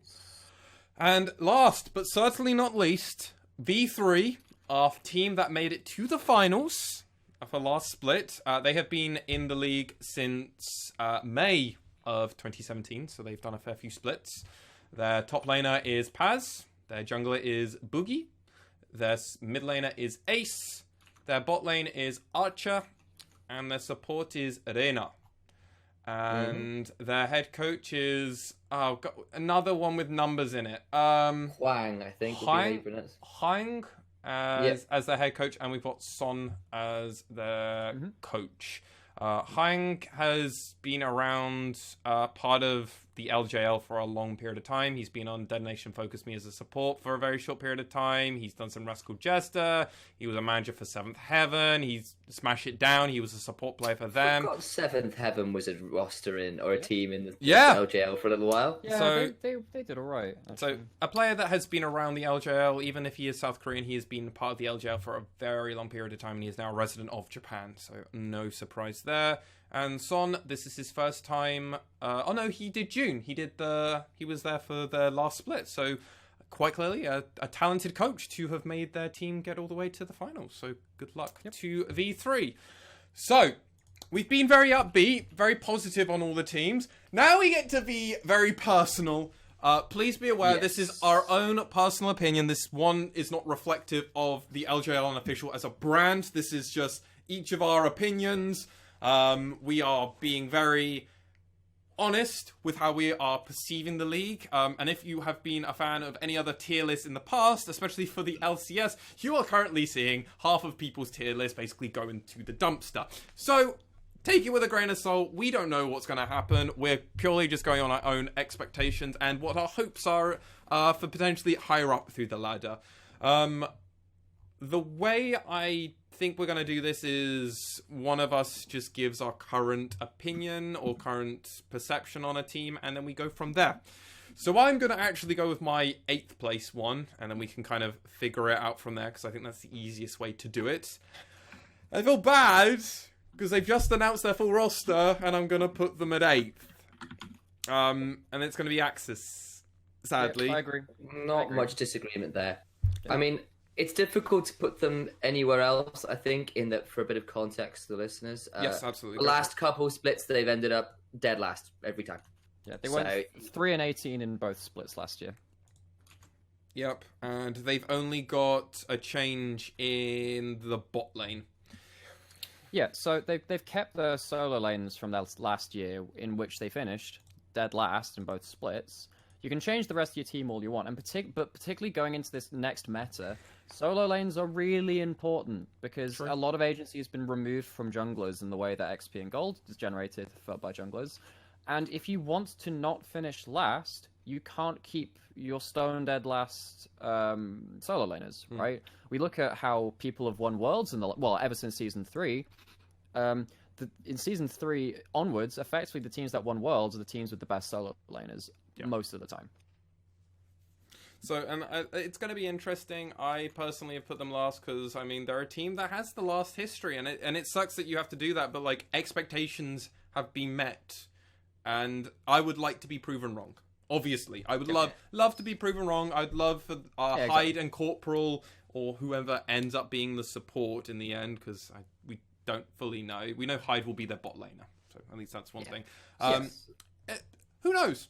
Maybe this change starts winning and bot lane now has high priority now because it's the least impactful, but like at the same time, it's horrendously impactful in competitive play because a lot of stuff can happen, especially through the support at the moment. So yes, I think like I do want to call out the two newer guys in Hyde and Hoglet. Like if we look at their histories, I mean Hyde is an EDG Academy player. He was over on Winners. He's been playing in the Challenger Series over in Korea as well. Like this guy's got like a fairly decent history within League, even if it isn't an academy area. Like this guy has got talent and he could do something pretty special. And similarly, like Hoglet has been on rosters with Carnival people, right? Like this guy has got talent. Like, he's been on APK Prince, he's been on Ever 8 Winners, he's been on GC Busan Rising Star. Like, yes, these are Korea Challenger Series, but, like, it's not like the Korean Challenger Series is a weak place to be playing. And No, especially when you have got people like Khan being in there. And I would have called out Cube, who has, like, been doing very well over in China. But this is actually a different player by the name of Cube. Oh, really? And so, I went to go look at it, and there is a disambiguation page for the two different Cube players. So Right, okay. it's like, it's not quite as star-studded as one might have initially thought. But, people like Nova have played around their hybrid, if you remember, who played on G2 when they first came I think that's into a different the league. hybrid. It's a different hybrid again. It's a See, different this is hybrid. the problem. Too many people with the same names. Well, this is why like Viper on Griffin and Viper on FlyQuest have to have different names. The Viper's got a 1 instead of an I, and like that Xbox Live name tag kind of style. There is actually a database of international players which can't share the same name. I mean, hybrid was on Longshoe Gaming though, worth pointing out, and was on Ever 8 Winners. So, It's all relative. You bring in a brand new ADC. If the rest of the team just aren't doing anything about it, and there's no change, right? From mid, top, and jungle. No change, which just... No, Hoglet's new. But I mean, like, so... Hoglet's new, is he? Yes, he is. Anyways, okay. he's a But, new like, acquisition. but no, I think there is something to be said about... I mean, I think the current meta will be heading towards slower games, longer games, with more team fights. Buff jungle. Yeah, but buff jungle. Please. Can we not ASMR this right now? But so... Oh, Jesus. Oh my God, no. I'll ban you. I will find a co-caster. We can figure that out. Really didn't need that. But so while a lot of the game is heading back towards longer team fights, which do favor an ADC, right, because they are the consistent damage output, we can see in teams like Schalke and the LEC where they have Forgiven, one of these all-time great AD carries, and he's not at that level now, but a lot of the time you can kind of see that there is only so much an AD carry can do if the rest of your map is falling apart. And if you have these solo lanes which play to the level which they did last year, I can't see how changing jungle and your bot lane is going to help, because you can't teamfight effectively when you don't have at least a stable map state. All right, so hear me out. I agree with you, I totally do, but if you're bringing in this new jungler who is able to get things going in the early game and get your laners ahead so that actually maybe they aren't quite as much of a liability as they have been in previous seasons, then maybe we'll see kind of a more stable space for the AD carry to actually be outputting damage, right? Like, AD carries work best. Like, they are massively impactful when they have a platform from which to work. And if the jungler is able to prop up the first 10, 15 minutes of the game, give enough of a platform for Hyde to bring out some of the damage and some of the experience he can bring in, then maybe we can see Axes pull off some upsets, right? Like, I expect them to be 8. I do. But I would, I hold out hope to be proved wrong, right? That Hoglet and Hyde can come in and shake things up a little bit, right? Yeah, and whenever there are expectations and predictions, there is an underdog story. And a lot of teams and a lot of players prefer being an underdog as opposed to having the intense scrutiny of being further up the table. That can work in your favor. And as much as this is a bit of a dreary outcast for these guys, I would love to see them succeed, because I love an underdog story. I think a lot of people do. Sky's the limit. Try your best. Try and aim for something which isn't 8th place, but we have stacked our odds against you. And I mean, the thing is, there's little roster change relatively between their spring, summer, and now also coming into 2020. We'll have to see. They're 8th place for me. If they prove me wrong and they can do better than 3 and 18, I will be very happy. If they can beat their spring and summer from last 2 seasons, of both of them going 3 and 18, if they can beat that, in my books, that's a good start for them, right? Because that's what you want. You want to begin with some form of momentum. So we'll find out, right? My 7th place team, and I imagine you guys are probably also putting them this low down, is Burning Core. I also have them as my 7th place team, yeah. And I think, Sam, you've got it in a similar spot, maybe? Yes, I do indeed. Okay, so we're both agreed on the bottom 2. So I think it's also worth noting that there is some we don't exactly have the same list. We did have a quick check, just a quick gander. But there's definitely like some teams we feel have definitely upgraded, and Burning Core have largely not changed their roster. I think no change. I've just quickly gone through it. No change. Not even in substitutes either. Yes, they have. Medic was their support last year. Proud is new. Proud is new. Yes, he is. Sure, he's not a resign. Oh no, December. December. Yeah. Yeah, definitely. Proud was signed. But then this is Rocky, Want, Reifaki, Yuhi are all still there. They have picked up Yujiro. They have picked up Floor. They have picked up Akabuff. Whether or not these guys will see stage time, I can't tell you. But they have picked up some other players who might either be there for substitute roles or might be there. So Akabuff has been a previous support for the substitute in the past for them. He just took off a few. He's just changed his role. So he used to be top. Now he's their sub. Now he's their support sub. Like it's like they've all been around for a while. Like Egu was originally Sengoku support, like substitute, and now he's a Burning Core. So it's And like I'm proud is of a Freak of Freaks fame, is of Ever 8 fame. But he was a he was one of the rotating supports for Afrika last year, so he didn't play the most games. I think he played in a one series versus Genji when they won that 2-1. Played in a series where they got smashed by Kingzone. So he's not played all of the stage time that he could have done, but he's got some LCK stage experience, which is very big, right? But the problem is he was never on the starting roster. He was never on that thing, and that obviously has to put some hesitation in our eyes. And for me, this is a team, okay, Proud, my bad, new player. Outside of that, 4 new players, and they were a middle-of-the-pack team. And as you're going to hear, listeners, and see, potentially either YouTube or podcast, podcasts are amazing. The power level, as I would put it, of this region has gone up. I agree. I agree. So, being middle of the pack last split and the split before does not by default make you another middle of the pack team. This actually downgrades you. You are now going to go down in our tier list, and then that's why I have put them at 7th. And I think they're all at 7th for all of us. Effectively, that's the reason I've put them there too. I think every other roster above them has well, that's not true actually. But the grand majority of the rosters above them have improved by quite a large margin. Burning Core were often sat at 4th, 5th. I think it was 4th, 5th. 4th, 5th, 4th, 6th. Like they've been around every split. They've been a middle of the pack and effectively team. They never really broke into that top 3 playoff bracket. But they never kind of fell below that. Yeah. But this split, I think, with the amount of new blood we've got coming into the LJL, I don't see them keeping up with the rest of the teams in this region. Yeah, I don't really have too much solid stuff beyond that because I haven't. To play devil's advocate, this is a team who's kept the top side of their map, who were good enough to be at 4th and put up a decent game record. Like, there is a lot of new players in this year. I mean, there are some rosters stay together, like notably DFM, probably the big one on that front.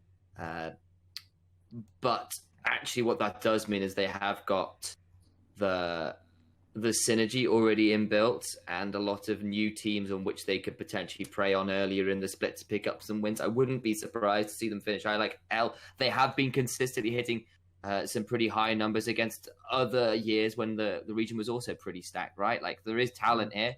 I personally think they'll probably not do that well, but I would be unsurprised to see them punch towards the middle of the pack. Yeah, this will be a team, if they punch towards the middle of the pack, it's because they've already got a brotherhood going on, right? They've already got kind of a trust in each other, and they can trust fool each other. So if that's where it plays out, they will probably flourish, and they potentially could hit middle of the pack, maybe higher if everything works out for them. Prove me wrong is what I'm asking them to do. Prove me wrong. Show me that you are still middle of the pack. I mean, this roster went 6-3 in their last 9 games in summer. Admittedly, like one of those games was the last troll game of the split, where DFM didn't have an impact on the seeding or anything. So DFM picked like Poppy jungle, Shyvana mid, Yasuo Lee Sin bot. It was they won. In fairness, they won with Garen Zillion bot lane. I can appreciate that. That's some talent, lads. Like well done. that takes some testicles to do that. That takes like some mad confidence. I mean, I know it doesn't affect the standings or anything, but that's something, right? You can say after your pro career has finished, you can say, the best team in the LGL historically was always DFM. We beat them with Garen Zillion. Congrats. You did it. I mean, I guess everything needs context, doesn't it? Yes, it does. So, like, ending the split strong, but like we said, it's a strong... I would say that the LJL classifies as one of the stronger emerging regions now. They haven't always done well internationally and transferring that onto an international stage, but, there's a lot of talent here, and I can't see them out-muscling a lot of these very talent-filled rosters now. Yeah, I mean, like, let's be real. The VCS is probably stronger. The LCL is probably stronger. They can compete with everyone else, I feel. I mean, like, Turkey, Latin America, are good too, and we've seen great teams come out of there. But, actually at the top end of the LJL, I think they probably are quite competitive. Well, I mean, we saw DFM take a game off of Splice in the play-in stages this World. Yeah, and that is a big name scalp to take. That Splice went on to the group stage, took a game off of FPX in groups, advanced out of groups, lost, but advanced out of groups, and took a game off FPX, the eventual world champions. And you can say, we beat them confidently. Ebby got his Nara and solo killed Vizicachi. These are stories you can tell. That's pretty great. Absolutely, and like, these are spots where Burning Core could totally just win games because they have that brotherhood, as I said, and like, they know what they want to do, and they've got a coach that's been with them for, I believe, a full 2 splits now. No, even longer. He's been with them since November, so he knows these guys. These players have been re-signed for a very long time. That, like, some of them have been signed for as long as the coach has been there. So there is an environment where they know each other and everything. So who knows? Right. Right. Do you want to go on to your next team, and then we'll say where we've placed them? Yeah, actually, that's a really good question. How do we want to do this? Do we want to do, if I full team 6-3-4? So I think because we have got quite different ones here. I think. So I believe our top 3 is still the same. I'm assuming. Yeah, well, they are differences, but it's just the people in it. Ordering's different. The order in it is different. Yeah, order's different, but our top 3s are still the same. So basically, between us, we've kind of all come to the same conclusion that. Wait. Bottom of the table? No, there's a bottom of the table, a middle of the table, and a top of the table. Yes. That doesn't mean that teams can't pick off wins between each other in those, but we're expecting those kind of areas of finish. But like the 4th to 6th range, we think are relatively interchangeable. 1st to 3rd, relatively interchangeable, and then 7th and 8th are kind of in the bottom of the pack as well. Exactly. So my 6th place could be 4th, and vice versa for everything. I have been and ahhing over this for the last few minutes while you've both been talking and I've been interjecting. I've kind of moved them around. This is how kind of fluid. I'm gonna make the stand, and I think I've got it this order, and I'm gonna do it, and I totally could think I'm wrong, and that this group that I'm putting as 6th could be 4th. This is how much it's close it is. I'm putting Rascal Jesters at 6th. Me too. Okay, so I put them 5th. Okay. Well, do you want me to say my 6th place team, or do you want to just start? Well, let's just talk about this team then. Yeah, so me and Sam have both put them at 6th, so let's go off for that reason. So, Initialize, if you want to go first. Yeah, so I'm quite excited to see Rascal Jester the split. Let me qualify that. I think they actually could be quite... I just don't think it'll be necessarily straight in away. So there's a couple reasons for that, but I think Rascal Jester have picked up a great bot lane. They picked up Art and Vivid, who I think are really, really good. They so Art was the AD carry for Crest Gaming last split with Atiamomo, and they had a phenomenal semi-finals versus Vivid and Yutori Miyashi on V3. So Vivid and Art have come from V3 and Crest Gaming respectively, joined up together on Rascal Jester, and I think that's a really powerful bot lane with a lot of talent. I've been following Vivid for years. I think he's brilliant. He was Was he Rampage? He was DetonatioN. FocusMe. Apologies. He was on Spenu Sonic Boom way back when. There's a throwback. But he's actually been a really top of the line, possibly best in the role support in the LJL for a long time, and he's paired up with Art, who I think is, or was at least last split, top 3 AD carry, along with Yutapon and Yutori Miyashi. We'll see where that stands as a couple other new fresh blood AD carries have come into the league. Ninja is in the mid lane, who is ex-TDK, is ex-Renegades, is ex-Envy Me. he's got quite a lot of experience. I think he's quite good. Champion pool can be a little bit suspect, but I think he's got a fair amount of talent. Cog is serviceable, and Hachimecha is actually a very good jungler. I rate Hachimecha. Well, we saw Hachimecha in the semi-finals. Exactly. He was originally on Crest. Indeed. You will come to learn, if you follow us for any duration of time, that the LJL has had a huge amount of changes. Players will probably not stay on the same team for a very long period of time. It's why when running down Destination FocusMe, this is a team that has literally played the same few players for longer than a year, which is normally actually an anomaly. In the LJL, to a degree. Yeah. More than 2 years is definitely out of the norm for the LJL. Yeah. Yeah, so Hachimecha joined Art in coming over from Crest Gaming. Yep. He's a very good Gragas player, notoriously, but there are We have lots so of many good good Gragas players in the players. LJL.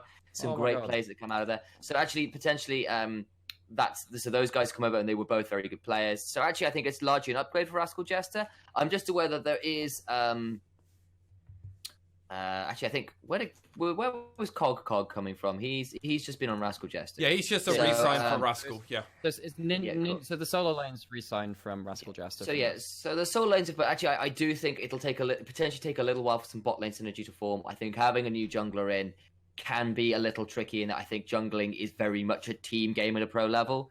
Sure, but the caveat is Gragas is one of the best junglers now because he has a lot of baseline utility compared to your other junglers. So I think Gragas is still going to be really important, and if you play Gragas well, it's going to affect your team well. So I could see Rascal Jester switching from. So I imagine Rascal Jester start at 6th to begin with, mainly because I think that at the minute a lot of the power is in. I think there's a lot of strong mid picks. I think there's a lot of support picks. I think that's where a lot of the playmaking is happening at the minute in pro. And I think it'll just take a little bit of time for the synergy to come together. So at the minute, for the start of the split, I have Rascal Jester down in 6th. I expect them to start making upsets come mid of the season. I expect them to stop being upsets by the end of the season. Yes, I've got them down in 6th. Yeah, That is for now. I expect them come summer to be playing more for 4th and to be challenging some of these top 3 we have. So part of the reason I agree with Sam for 6th, part of the other reason is I hate the idea that you've just kind of vaguely thrown 2 teams together, where personally, I don't think these are 2 teams which will gel brilliantly together for the same reason as Sam, but I don't also expect them to potentially, like, if they bond, it's going to be great. But if they don't, they are probably just better on an individual level than, in my opinion, Axis and Burning Core. That's why I've put them at 6th, but I also could see them, if they perform, they're going to perform brilliantly. If they don't, it's just going to be just people trying to work together, and it's almost going to be glorified solo queue. They have the ability, I believe, to beat Burning Core and Axis, but I don't know if they could contend. If they do, though, they could go very far, is my reasoning. Yeah. So it's also worth noting that Rascal Jester finished 7th in both splits last year. Yes. It's not the greatest showing from them. So for the reason I haven't got them in 6th is that I think that they have a good couple of carries to play around in Ninja and Art. I think both of them are showing proficiency towards their, stuff like Lucian and, the other kind of carry, dominate lane style kind of picks, right? Ninja was pretty much 1v9ing last year. Yep. Throughout, but he was only there for summer, so he wasn't there for spring. So it was just the last split then. But, Ninja was pretty damn good, right? And mid lane does have a lot of agency in the game right now. I think that Hachimecha is a solid jungler. I don't think he's the best in the league. I think he has a couple of good picks he can default to.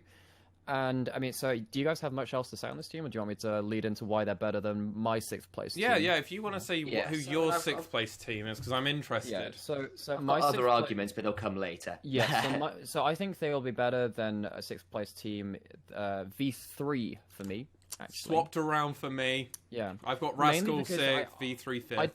I just don't trust Ace in this current meta. I think that Ace is going to be a liability in team fights. I don't think he always puts out the damage that he could do. Was it? Yeah, because it was Ace that had that Kiana game in the semi-finals where he just whiffed this great chance for a Kiana roll, and it very nearly lost them the team fight in the game. He had some great early games in the finals, but he wasn't the guy who was really carrying their team. I think Paz is pretty good right now, but with stuff like Spirit Shojin being taken out of the game, he can't go back to his Renekton, which Paz was really good at, actually. Well, you can go back to it, but it's not the same carry, win the game on your own with Black Cleaver Spirit Shojin. And even though Boogie is, Boogie is coming from the Flash Wolves, now a disbanded team because the LMS is disbanded. I think that Boogie, actually, when we recorded this, the second or first time, I think I did switch these guys around. I think I did put V3 at 5th and Rascal Jester at 6th, or something like that. But I think that because junglers aren't going to have so much impact, I think it's more about how reliable are your carries. And I think that between Archer being a bit of an unknown factor and Arch showing that he can show up both in the regular season and into semifinals against the likes of Yutori Miyashi, who's one of the better AD carries in the LJL, I think that Rascal Jester have a series of good carries to play around, and also the support role is really strong, and Vivid is a really good tank support player. Yeah, I don't hate your arguments for that. I just kind of like the idea. It's close. Like I said, I actually switched them around from the last time I thought about it, so we could have had the same list. Exactly. Like, I still have a lot of respect for Paz in the top lane. I think Paz is probably maybe slightly better than Cog. And that's why I put them above Axes and Burning Core, right? I think that they do have talent in their roster. It's a strong league now. Yeah, exactly. And it's like Paz, I personally prefer Paz. I personally prefer Boogie. I think Ace is a slight coin flip player. We will come to see which side of the coin they are on. I do agree, Archer is a brand new AD carry for the league and has never played competitive anything, and there's no information really about this player. Yeah, he's a Korean national, but I've not seen his solo queue. I've not found his solo queue. There's nothing to find out about him. And Reina, there is expectations. Obviously, ex-Sengoku support had a half-decent split with them, both in spring and summer, so a perfectly serviceable player, which potentially could perform. It is a lot leaning on Archer, I do agree with you. I just really like their mid-jungle top side, but it is leaning a lot on how bottom perform for me. What about you, Sam? So is this my 5th place? Your 5th place. Who's your 5th place? So my 5th place is currently Crest Gaming. God damn it, you just destroyed it! So you just put V3 up in 4th. I have put V3 wow. in 4th. I have some reasons for that. Okay. So would you like to... Okay, so because we've had our piece on this team, go through your reasoning for V3 and say why they're better than your 5th place team in Crest Gaming. Yeah. So it's specifically for a couple of reasons. So I don't know if anybody's been following the LCS particularly too much at the minute, but there's been a bit of a discussion about why Dignitas have been doing so well in the early half of the split. They were undefeated until yesterday, I think, as of recording anyway. And largely what that's been is the fact they have Wait, did you just say LCS? Does that mean TSM? TSM? Dignitas right now, not now. TSM? TSM? He gets like this whenever they're mentioned. It's really unfortunate. TSM lost to Dignitas. TSM? TSM? Look, we're trying to get him help. We're trying to get him to watch better league. Do I need another but tally? It's difficult. I need another tally chart for Lexi's TSM. He gets... There's this phrase about Bay and life that he just gets really aggressive about attached to that particular team. What do you mean TSM? All right, anyway, back on target. Anyway, but specifically there is this argument that I want to say... might have been Jack was having this conversation, or maybe I'm thinking of possibly a Summoning Insight episode. Either way, this is a bit of a conversation that's been happening. That actually part of the reason these guys have talked about this as well. Okay. So part of the reason being that actually they've got everybody's talking about this, yeah. Very strong, very experienced solo lanes, or at least very specifically for Dignitas, which means that actually when a lot of teams don't know what they're doing come mid and late game, these guys will find ways to make gains for themselves in their lanes. And I think specifically Paz is going to have very little contest in the bottom half of the table. I'm looking at probably only Ebby. Like, LJL has a lot of good players. The top lane pool is a little bit lackluster. Ebby is good. I have hopes for Dasher. You know, Ebby's more than good. Ebby is excellent. The guy is verging on world class. He's genuinely superb. Paz is the next best thing. Picks, yeah. Yeah, Paz is the next best thing. Sorry, I zoned out. Who did you say is world class? Eddie. Oh, yes. Yeah. Sorry. So, no worries. Yes. We really give it our all. The problems with being a producer when you're doing lots of things at the same time. I'm surprised. Yeah. So, I'm trying not to be. I'm trying to keep you in my good books right now. But my reason for putting V3 up at 4th, at least for the beginning half of the split, I could see them very much dropping down towards the later half, is I think Boogie and Paz together will be a terrifying duo in that top lane. And I expect every other top laner to find out that when Paz picks Camille, when he gets a Renekton, when he gets on a Fiora, and he will, or on a Jace versus these guys even, that he will basically absolutely annihilate that lane, and no other teams will have the coordination to deal with that top duo in a way that means they won't be able to be stopped. Because I don't think there's any other top laners, and I think Ace is serviceable, plays the early game well, and so as long as the bot lane doesn't int, that actually they'll hit mid game with enough of a lead from their top lane and jungle running over the top side of the map that the rest of this league won't get that much done. You know what? Your reasoning for me is good. I actually don't hate it, okay? And because you also defended it saying that they could also fall down. That also did save a bit of your argument for me. So you know what? I'm okay with that. Go on, Alex. Do your counter. 2 reasons. Okay, first off is that Nap actually had a really good series versus Paz for the most part in the semi-finals. He pulled out Shen a couple of times and really nullified that lane. I don't think that Paz is going to run over every game. The Camille game we keep talking about, they lost that game even though Paz was insanely fed. I think a lot of the reason is because they just don't... V3 showed in the finals and in this game in the semi-finals, if you try and play Paz as a carry top laner and try and play it in a 1-3-1 style as opposed to him teleporting in and winning a team fight, they don't know how to balance the map. They don't know how to commit to a game-ending push confidently, right? So I feel like there are going to be games where perhaps Paz does have an advantage, and they don't know how to play it out to finish, and will be punished for that. Well, I'll let you go first, Sam. Yeah.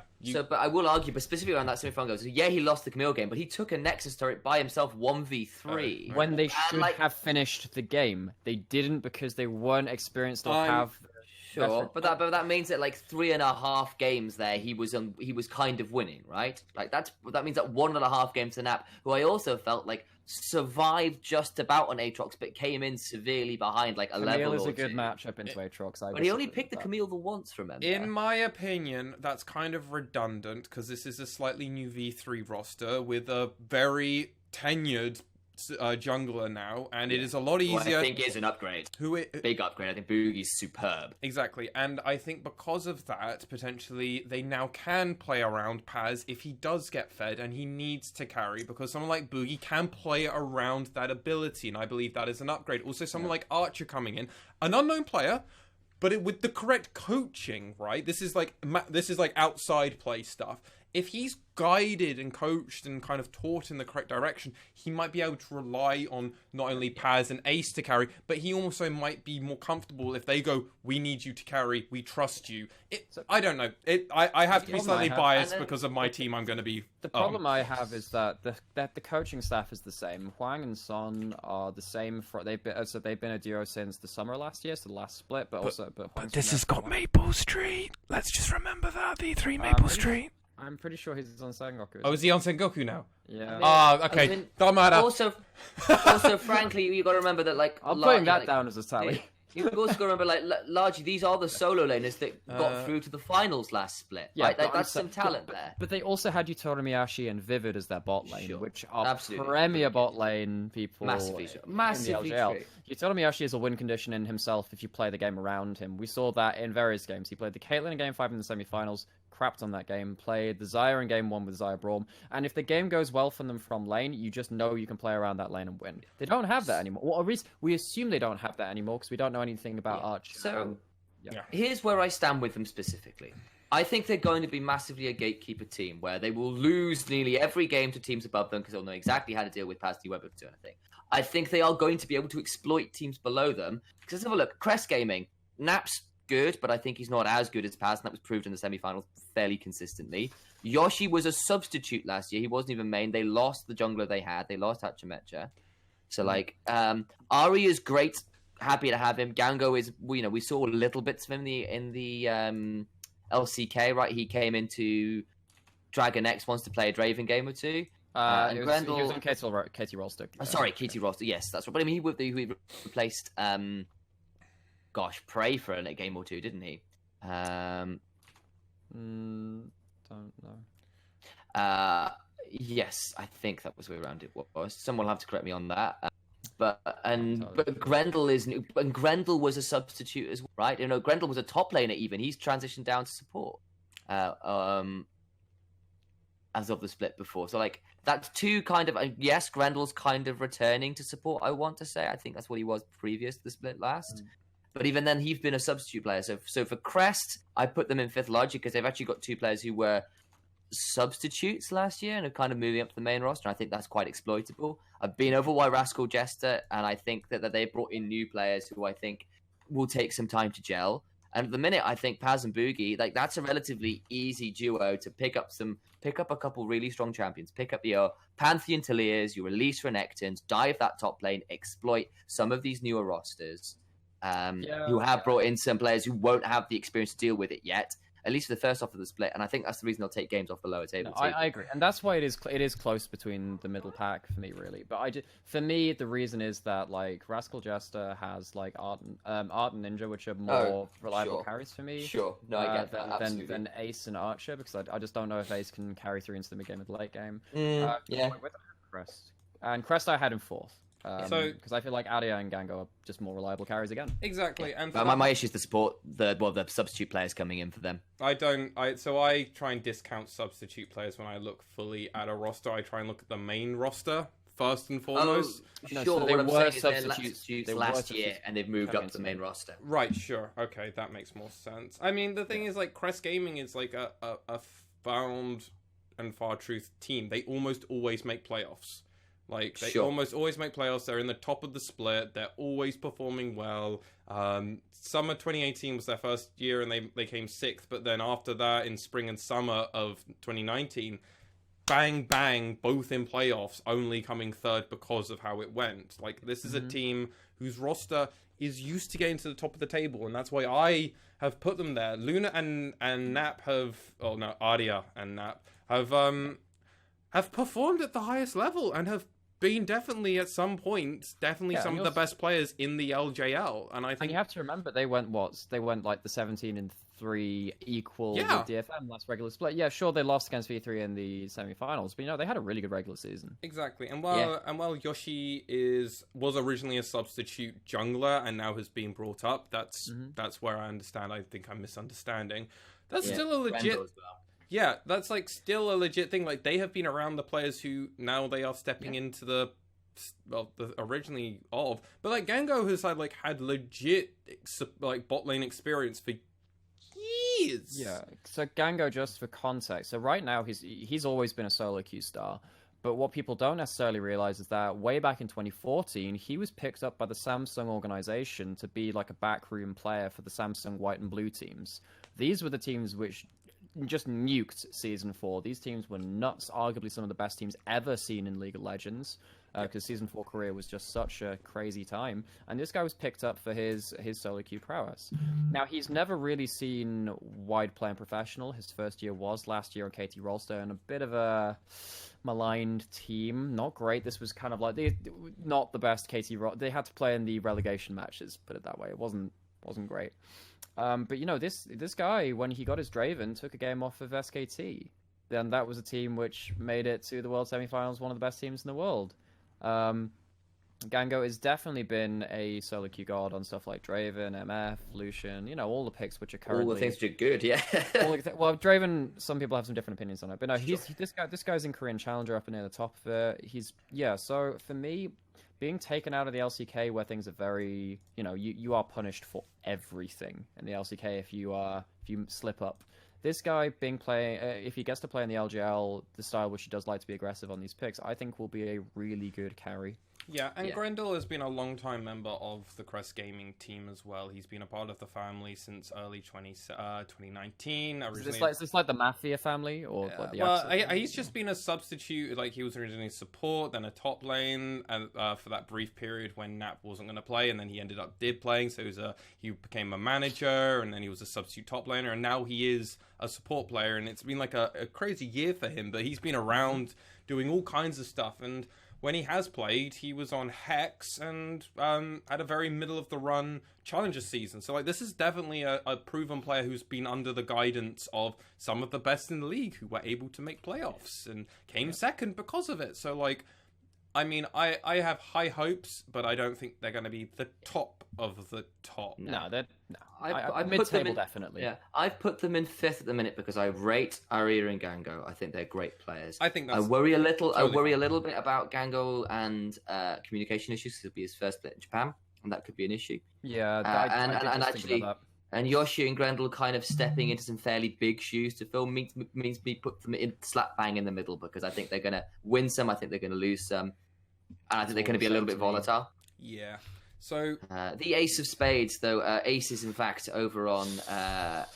He's over on V3, isn't he? So that's a slightly awkward reference. But Yeah, I think the So- mid-table is where we're going to see the most interesting switches in positions from our predictions. yeah, I mean, like, I let's nearly just guarantee that move Rascal on. Jester and V3 will switch we should towards move- the end of the Let's split. just move on because we've talked about these three teams to death while now, yeah. over 30 minutes. So let's move on to the next. Yeah, that's why I'm trying to move us over.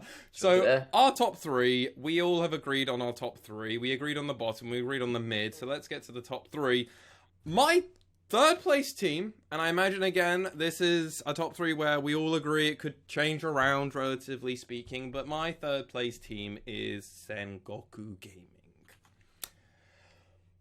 By none of you agreeing with me, I have to assume I'm the only one here, so my reason... I haven't got them in third. So do you want to... So I'll talk about my reason for putting the third. I also have breaking news. Maple Street has left Sengoku. Oh, has he? Where has he left. moved to? He's not moved anywhere. He's just left. Oh. He's just left. good He is grief. not anywhere else. He has just left at the very end of January. Potentially contracts That's ended. really sad. I do Oh, well. not know. He is not currently signed to anything according to his thing. I'm currently looking at his Twitter. But currently he is just esports stuff, teacher, coaching, fighting, everything else. And the last wish thing him luck. and the last thing he said Hopefully he was, gets picked up. "This Immortals draft sucks."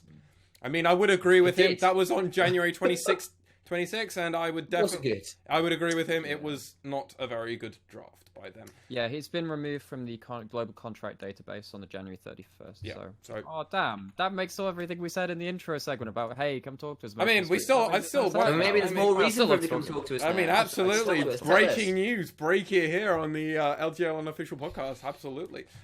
So my reason for putting them in third is while I do think their bot lane has got an insane bot lane, I think their mid lane is very strong.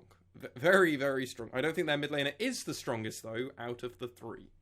I also don't think their mid laner is the strongest out of the three, in my opinion.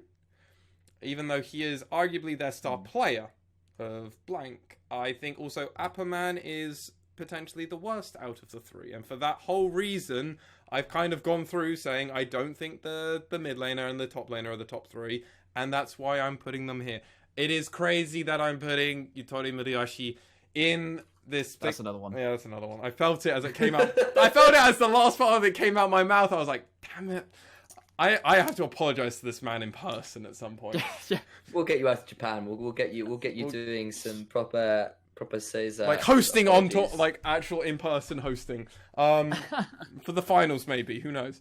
While I think their bot lane potentially is better than the other two teams, in my opinion, I do think, in my opinion, the other three, their top, their mid, their top, their jungle, in my opinion, is third place. But I could be totally proven wrong and they just steamroll and they go 17-3 or even better. And I'm like, oh, well, I look stupid. So, yes. Okay. So, who wants to go and say their next third place team? Because I think that's the way to... Yeah. Should I go? Or do you Sure. wanna Yeah, go? you go. You go, Sam. You go. All right. So I've got the Hawks in third. Hawks. I've got the SoftBank Hawks in third. I also have them third. Whoa! Whoa! Okay, so quick one. That's why it's so bad that I've been pronouncing the name wrong. So Fukuoka Yes. SoftBank Fukuoka Hawks Gaming That's that's my team. I am going to be hardcore on them. I'm going to be like supporting them like I support TSM.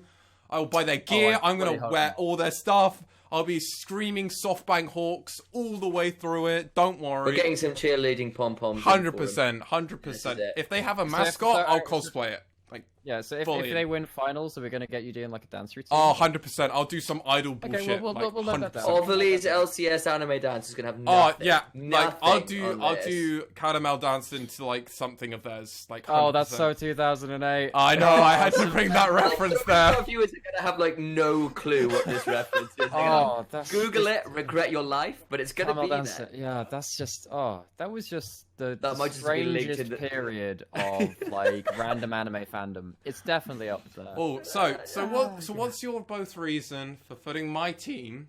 Also, you guys might want to reference who your teams are at this point as well. Okay, so do you want to just do so? My top three are in order, third to first. So the Hawks are in third. DFM are in second, and Sengoku are in first. You're just crazy, man. You're just crazy. Oh, whereas I've got the Hawks, then got Sengoku, and then I've got DFM first, which I cannot believe the rest of you are not doing. Yeah, You guys are crazy. So who are Actually insane. who are your teams that you guys are supporting? I really want to see Sengoku do well. Okay. And that's partly because I have my ex T1 players in there in Blank Empyrean. Unreal. Ugh. It's great. Fanboys. Shut up. Ugh. Yeah. And Sam, who's your team you're supporting for this? As So, your token like- fun team or whatever? So, like, I mean, I have a real soft spot for DFM. Like, I've been following the league. I used to support Rampage back in the day. A lot of these players came So from LJL there. Glory supporter, yeah. Well, I liked watching. Like, I used to watch Ebby on stream a lot. It was great watching him. I mean, on the other side, like, I love watching Ramone and Tussle back in there. They were on Rampage, right? Yeah. And that kind of fell apart. I just, so I kind of quite like DFM. I appreciate how good they are. I appreciate the players on there. I think they're really talented. That's always exciting to watch. I mean, the other team that I'm quite interested in watching, will definitely be paying attention to, is definitely Rascal Jester. Again, I've been a massive fan of Vivid for years. I'm always excited to see what he does. And as an ex-Renegades fan, it's be hopefully nice to see Ninja doing something interesting. Wow, that is that's a blast from the past. I forgot that. Mate, he was on there. I followed Alex Itch all the way from Gambit through his Misfits Alpha Draft tournaments to Renegades when they rebranded. Wow. Before all that You're massive saying load of you drama. didn't follow him from Moscow 5 Empire? I wasn't in the league. I wasn't following league when they were Moscow 5. I came in. See, I came in watching them lose to KT Bullets in season 4. I'm was the when I only first one went. out of the three of us who actually watched them live play, which was Yeah. and they were just Moscow 5. Yeah, Moscow 5. Like, because I've been following League for that long. God, that is wild to think. Granted, I'm such a passive. This is the first time I'm hyper following League. I've been very much. Oh, yeah. Whereas, like, in Season 5, I'm pretty sure I watched every single game of every major region. Yeah. Like, dude. It was a wild time. That was that was like my first year of uni, so, I had to fuck it up. Oh, so let me do my tier list for top three. So as you both said yours. So I've got Sengoku as my third place. Third, yeah. I then have DFM as second. Just wrong. And then Fukuoka SoftBank You Hawk did it. Gaming. Woo!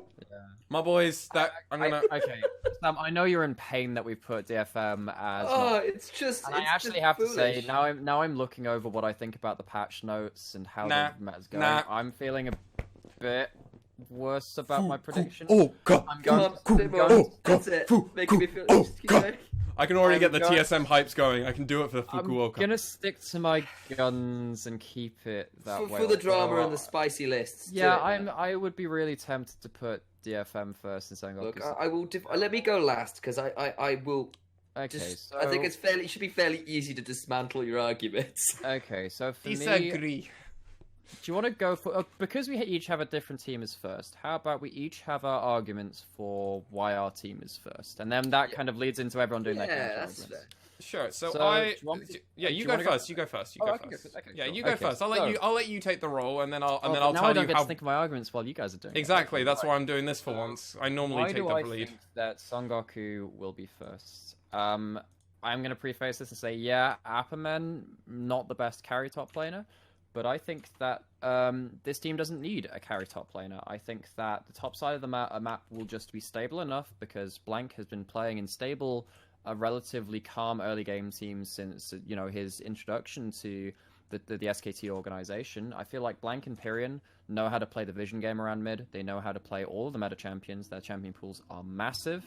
I feel like their objective control and their objective gameplay has always been fantastic, and that will allow Sengoku to get to the point where they can team fight very well around a solid carry core of Pyrion and Yutori Miyashi. Yutori Miyashi being one of the best ADCs in this region, arguably the best. It's either him or Yutapon in terms of the natural grown AD carries, and I feel like NT had a great last part of the split. I'm trying to remember which team he was on. Remember Brain and also Internet. Which one he was on? He was on Sengoku. Oh no, He was yeah, on he was USG. He was on the USG and roster that disbanded. Yeah, and that was kind of sad because it was NT and Tussle. Yeah, that was a fun team. But yeah, I think that he had some really good games on stuff like Pyke. I feel like he's really good at being a playmaker if he needs to be, and I think that this team is absolutely stacked with the calm, measured heads, which I think will favor them in this upcoming meta. But yeah, there's some tough competition, so I'm expecting some good counter arguments. Okay.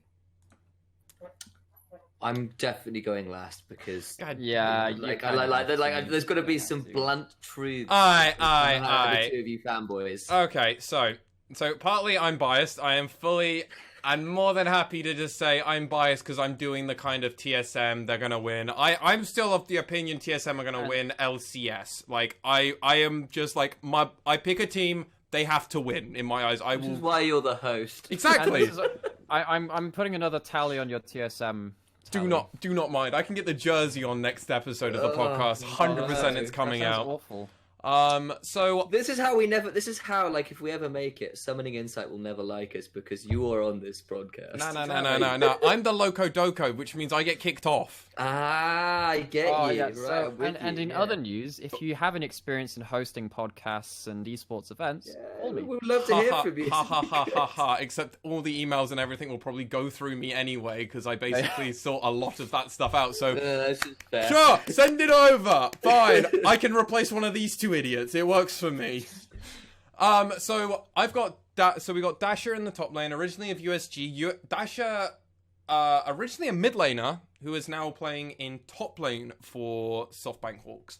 I'm of the opinion Dasher is actually one of those players from USG who kind of got put in a really awkward spot. Dasher was also originally in the spring playoffs, did make finals against the FM and then lost again with Apperman. But also his jungler now, who is Tussle. Tussle is again a USG player who also had who went through the exact same thing as Dasher. I think is a highly underrated player. This is a player who on USG made spring playoffs for 2018, summer playoffs, and then spring playoffs again in 2019. This is a man who is phenomenal. Again with Tussle, again also with Apperman, who is now on Sengoku. But I still believe this kind of core jungle mid lane, as it would be a lot of the time, I think is a real brotherhood. And I think they've made the finals only losing to DFM. And this is a time where I think, you know what? I think they're worth it because their mid laner is Ramune and this man is a god.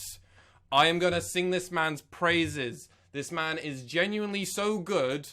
He was the Pentagram, who we've already said we're going to talk about the history of Pentagram, but he was so good, DFM had to buy him up as their substitute mid laner. This is how good this man is. They had to buy him for a full split. And I think it's important to say that regardless of our opinion on the placing of the teams, we're all glad to see Ramune back playing on the main stage. Well, he's a pleasure to watch.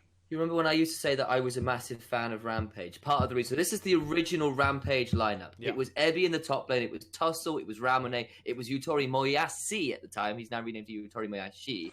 And it was Dara, who is a fantastic player. Like, that team was unreal good. Unreal good. Lexi's Nightmare, by the way, just slightly changing. Don't change your name, just an people. H. Oh god, that would just mess like, me over. They were all probably best in role, and arguably a lot of them still are. Like, Tussle is a fantastic, and I am so excited. Like, all sort of thoughts about where they end up aside, Tussle and Ramone back together is an OG, amazing jungle mid-yo that I could think could absolutely tear this league apart. They are brilliant. And I'm quite excited to see them. So far, my argument's been pretty easy. I will be honest. They also have a very good, again, USG substitute in Adumilk. Again, USG substitute originally for them, but again, continuing that for that. Again, high hopes, good as to have a backup for Dasher or to just as a scrim partner and everything else. I very much like having him as a substitute. Now, where I need to kind of justify my pick for this, because let's be real, I think the other two are perfectly fine with my justification so far. Okay, I need to try and explain this bot lane. Right, so, I'm a huge Honey fan, right? I've been watching this man's past broadcast streams, alright? Honey, say he has a sweet tooth. Oh, 100%. Hey. I love chocolate, by the way. Like, this can go on my wiki page, like, random info about me. I love chocolate. I'm like a chocolate connoisseur. So, when it comes to Honey is a solo queue god. This man has achieved challenger #1 in the Korean solo queue ladder, right? Talent there. A very talented man, an AD carry main. This man is a god. But we have seen multiple times in multiple different regions. You can be your own region. You could be Korean. You can be Chinese. You could be any region #1 player. Start playing in the competitive and then you get stomped. You get put back in your place. Like Gango. But you can also be that exact same player. And the one I always pull back on because TSM, Wild Turtle, a solo queue god back in the day, was basically didn't lose to anybody, was like stomping on double lift, and then in his first game gets a penta. Like, you can have the extremes, and like double lift, and like Wild Turtle is or you still. Could just say like Faker, who went out of being solo queue. So and then I don't ever won like Worlds. to say the obvious one, Herpa. But yeah, Faker as well. Like, there are players who come into leagues. On their ambition. Like they come into these, so they can come in and be gods. I'm of the opinion, Honey, I'm hoping, touch wood, cross fingers, everything, that Honey is a god. And if he is a god, this team will make him fly. He will fly so far. And the great thing about it is in his first season, there's a special thing. I believe this is a team in their first season can do the Golden Run or something like Royal Road. Royal Road, and I believe they could win it on their rookie season. I think Honey could have an incredible rookie season, or just 2 splits potentially. And Pooh as the support. This is where I really have to try and explain it. So, Pooh is a totally fine player. He's been a substitute for USG. Again, referencing back to USG. But he wasn't on the team for super long. He's mostly played in the Challenger Series to very middling of the road. Yeah, I don't really have too much to say about just Pooh. a bit of context. His match history, the games which show up, still have boot enchantments. It was that long ago. Yeah, this man has 2016, man. Yeah, 2016, 2017. Wow. This man has... Alacrity enchantment, where have you gone? And he then didn't play for like 2 years and then ended up as a substitute for USG support and now is on SoftBank Hawks. Now, obviously, if he's just getting straight into a franchise team, there's probably something, and he did have a good performance in the LJL 2019 Scouting Grounds. Okay. So potentially that is where he's coming from it. I'm hopeful that he's good. He's no Honey, at least from what my research has pulled up.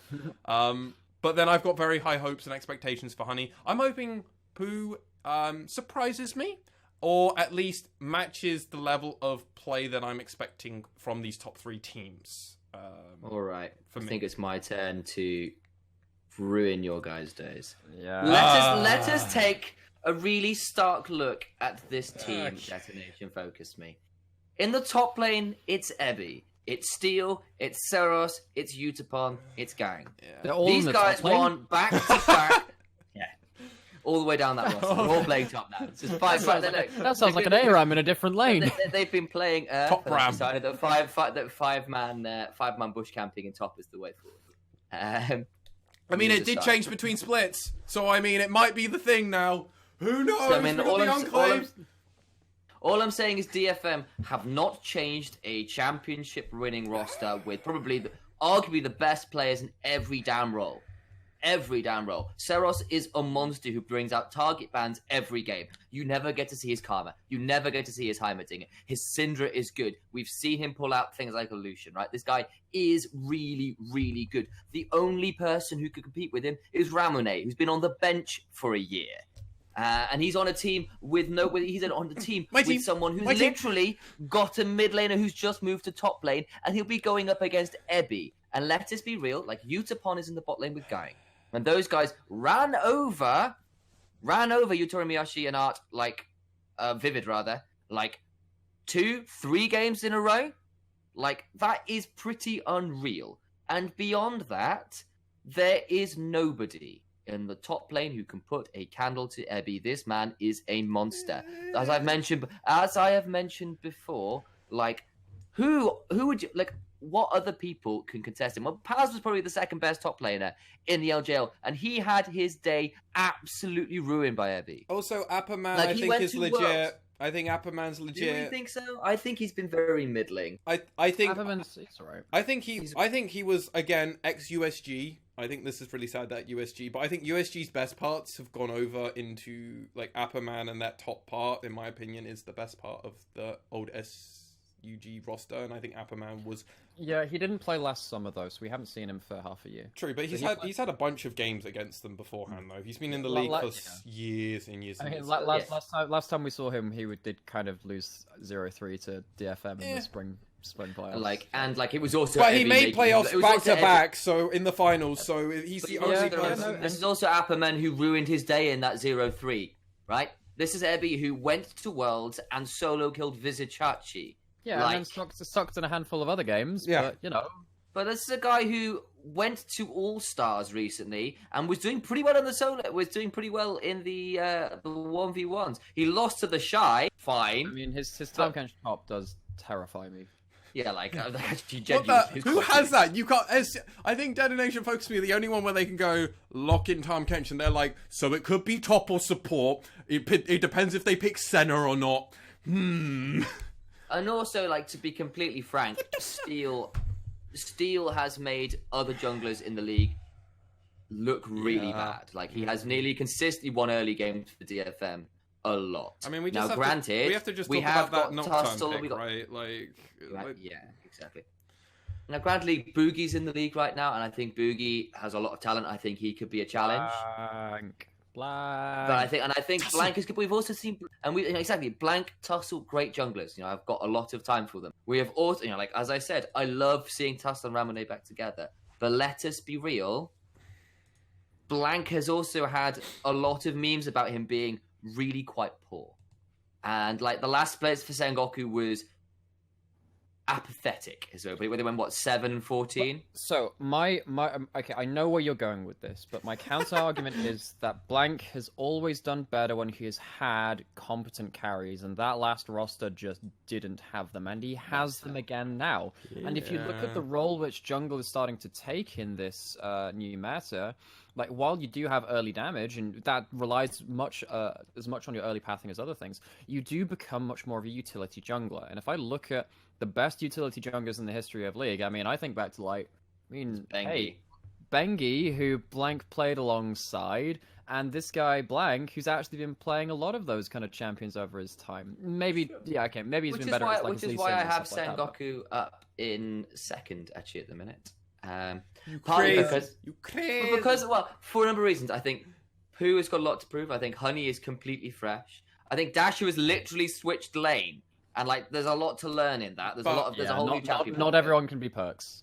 Yeah. I also would argue, I don't think so. I've been looking into a lot of opinions of professional players where they do lane swaps, and a lot of people, when they switch lanes, they have twice, if not 3 times as much to prove by doing this lane switch. So I think someone who is, in my eyes, a phenomenal world-class kind of player, as such as Dasher, I think he's going to put twice as much effort. He was one of the best mid laners. He's got a lot of the fundamentals to bring over, and I think he's going to perform, especially when you now have the shoes. Like, you don't have to think about, oh, who's going to be my mid laner now. You've got Ramune, who is arguably one of the best mid laners that has ever played this game, especially in the LJL specifically. In the LJL, Saros versus Ramune is our Bjergsen versus Jensen. Yes, really. You know, it's been. Apologies, my camera has just died, so we can see. I'm still here, I promise. Just without my beautiful face for a moment or two. Oh damn, we're missing out on so much.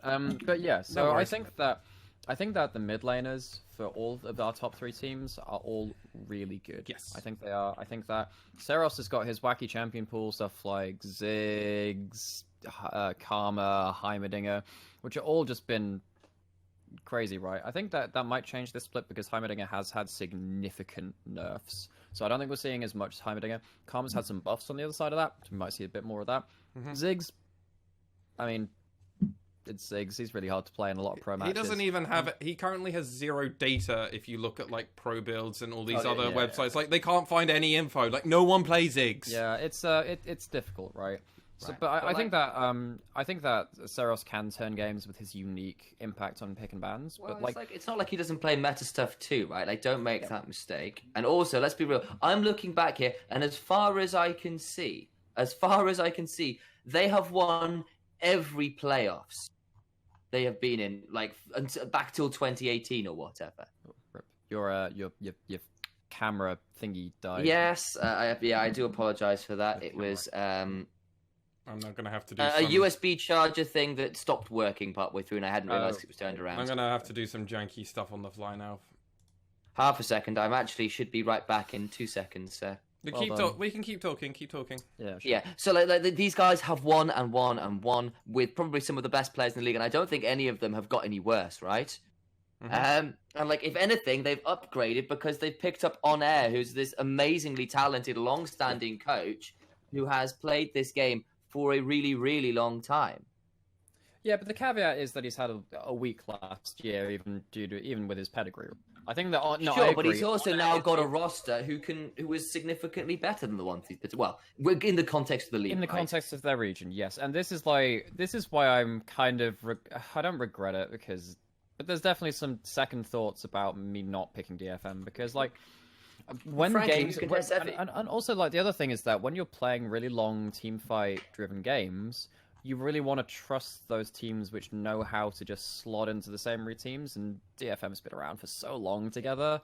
That's a big point for them. All the other major teams we're calling on have got synergy to build, right? And also, I think it's as I said earlier, like, Yutapong and Cirrus have been playing on this team since the 13th of April 2013. When this team first got created. Like, these two players have not played on a single different team, but they have been playing together for this long. It's when for ages we didn't know what was happening with their contracts, and we were getting very concerned before recording this podcast and the trials in the past. We didn't know anything, but I was so confident because I look at Twitter and I'm just like, they've been together for so long. What? They're posting together and they're still playing solo queue together and they're streaming together. Why would they stop now when they've just won again? These players ain't loyal. Yeah, it's like if they don't play together, well, this roster might be very concerning, right? Because I think a lot of it is that kind of team brotherhood mentality as I talk about Crest. But the difference is Crest are not completely the same, and they were a middle-of-the-pack team who happened to get their way there because someone like USG, who had previously been normally top 3 team, wasn't there this year. So they were able to go oops their way in, whereas DFM are always there. Yeah, so I think my biggest positive sign for this top 3 for DFM is that I think Gang is probably the best support out of the 3. We'll see, but I think Gang is a really good support. You know, he was our player of the series to the finals. He just crapped on people with Thresh and Ricard and all this other stuff. And, you know, I think support has a lot of agency as a role right now.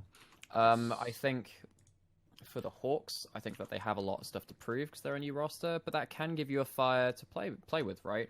I think there is an underrated facet of pro play is that sometimes when you've played against the same players and the same chemistry of players for such a long time, is that you get used to playing against that chemistry, right? It's one of those reasons why people in the LEC, when they played against SOAS for the first time, sometimes like really do him in the first couple of games they played against him, but eventually like SOAS gets used to you and then just gets to do his own thing, right? Yep. But like, so I think SoftBanks might have this honeymoon effect where they're coming into a new meta with a new team, fresh mindset, and they might take a couple of really important games at the start of the split, which might bump them up to second, first at the end of the regular season. But like, when you're looking at DFM, and also like the mid-jungle duo of Blankpyrion and these very stable carries that Sengoku have, I would imagine towards the end of the split, they'll start turning on the afterburners and pump up towards the higher standings. Like, that's my issue with DFM, is I don't think there's any other team in the league that can carry as consistently through every lane as they can, and the jungle. Okay, so I love Seros to bits, I think he's great, but I wouldn't classify him as a carry mid laner. He is a utility mid laner. He loves playing his wave clear control mages, and I think control mages are very good in the current meta. But like, I think that Pyrion had a really rough year on SK, but this guy like was replacing Faker occasionally when they're off year in 2018. Oh sure, but like he also had a fairly lackluster. Gosh, don't know what's going on there. But like fairly lackluster. We also saw Sarah struggling against who was the V3 mid laner? Ace. Well, Ace. Yeah, we've seen Sarah struggle 2 games in a row against Ace. Yeah. Like, also, like we know Sarah's can be broken. Like we know he can be beaten. And personally, I think the best mid laner now, even though I would love to say Ramune, could actually just be Perrin. He's got the most amount of Pyrion. He's got the most amount of experience over everybody else. And I also look at the champions which are in meta right now for mid jungle. I look at so Jarvan, really big pick. That's arguably Blank's best pick. He's a really good Jarvan 4 player. I look at Pyrion's champion pool, and we see Orianna being picked up across LEC, LCS, and Pyrion is a really good Orianna player. And then you have to like say, okay, we can't let them have Jarvan and Ori, which is a really good combo. I mean, we saw Dignitas take it to Team Liquid, right, with that same combo, and take out the duo of Schonefire and Jensen really well in that game. So I think in terms of like playing through mid, I think that Sengoku have got the advantage over DFM, just in terms of the champion pools which are in there. I think Ramune is really good at his stuff like his LeBlanc and his aggressive picks as well. But we haven't seen him for a while now, and I'm sure he won't be trashed here. But I can't see here. I think it would be a push to say that he would be better than both these mid laners coming straight back into the pro scene. Yeah, it's going to be a difficult one to see, and I think that's why we're having such a debate over these top 3 teams. I think they all have justification, and that's why we've all said, like, DFM could totally just run this over, and for instance... That's always the worry, isn't it? I mean, like, they've done it.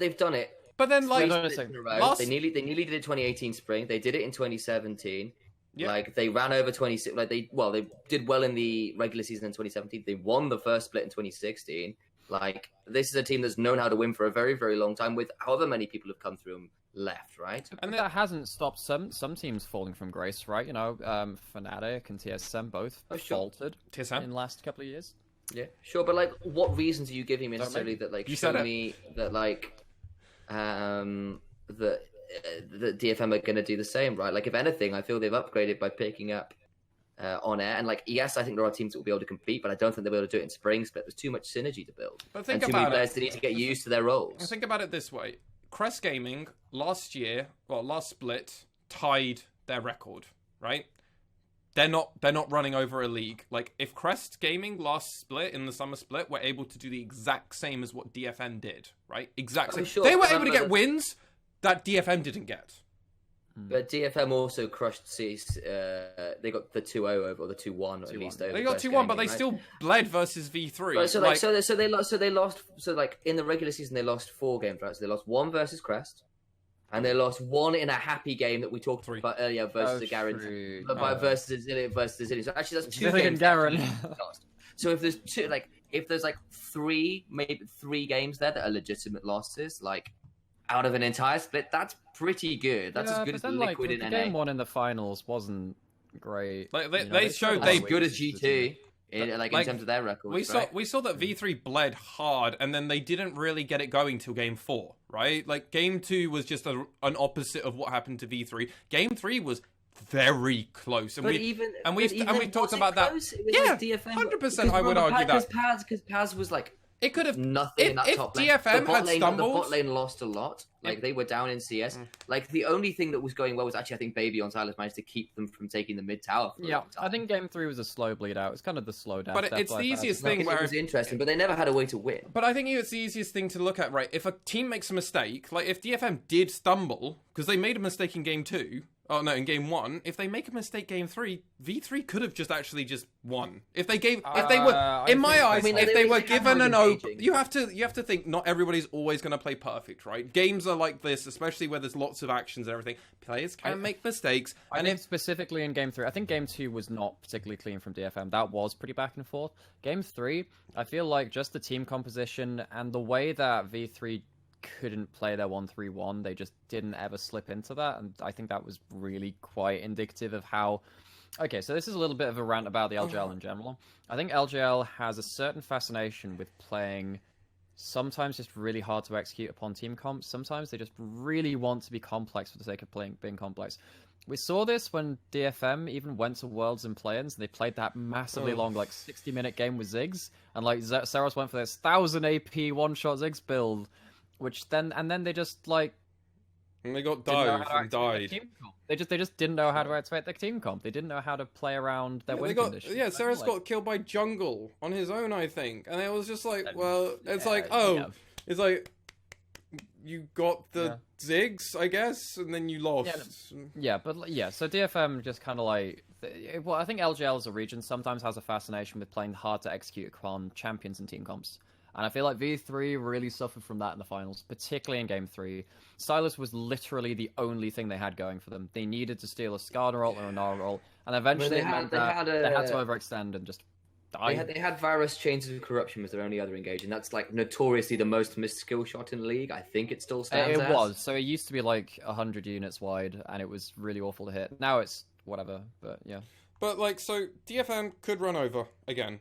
But I think... Yeah, they could do. I also think now the level... Remember, they've been doing it where, in our perceived eyes, this is a region where we're going to say there's technically 3, but there is also 4 levels of play, right? We're expecting for the bottom 2 teams to probably bleed to the top 3 teams. That's how that's probably going to go. There is chances that a mid team could take from a top 3 team, and also top 3 teams could be just trading, but as it's a best of 3 round robin thingy...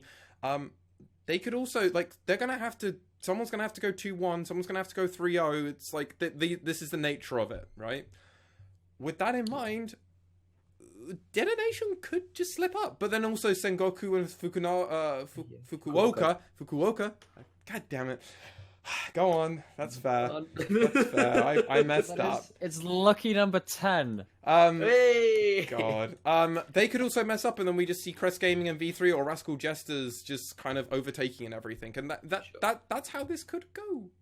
There are a lot of intangibles, right? I mean, it's one of those things as well. Like, that's all well and true, but like, I think specifically when it comes to DFM, right? Like, we've seen serious income of talent across the board from.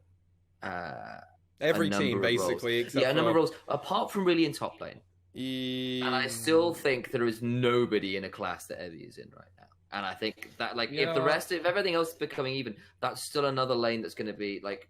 I mean, we need to see how Dasher does, because that's legit in my eyes. Exactly. Like, again, I think he's got talent. Like USG were a good team, but he is transitioning to another role, and that's always going to be challenged. But I do agree with you. We saw Paz potentially the second best of the league. Yeah, was a nobody versus him. Well, I think that Nap is actually pretty good. I think Nap's pretty good versus Evie's style as well. I think Nap is good. Well, I think it's serviceable, right? And I think Apperman is also in that same kind of realm, right? I think there are days where they'll beat him, and there are days where he won't. I don't actually know Apperman that well, but I see he's got York's match history, so I don't know, dude. I would be. He's a serviceable player. He's lost a fair amount to Evie, I will say. Like, but then again, every time. But then how much is that just the team general just losing, and like it's less of that player. I feel like if Apperman can play a supportive top lane style, I feel like between Blank, I think Blank, NT, compared to Steel and Gang will be. I think that Gang is better than NT on the whole, although NT had a really good end of the split.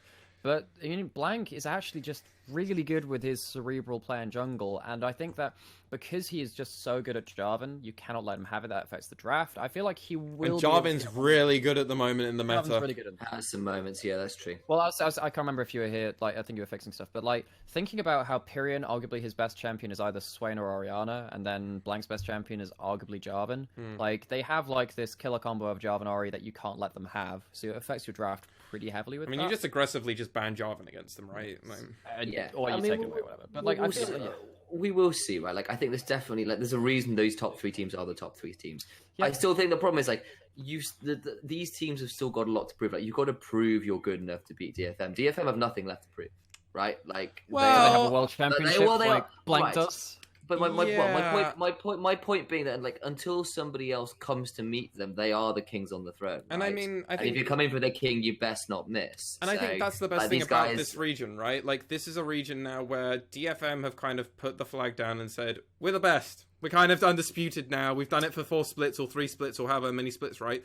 Okay, come beat us and now prove that you should go to Worlds and show us how you can do better at Worlds, right?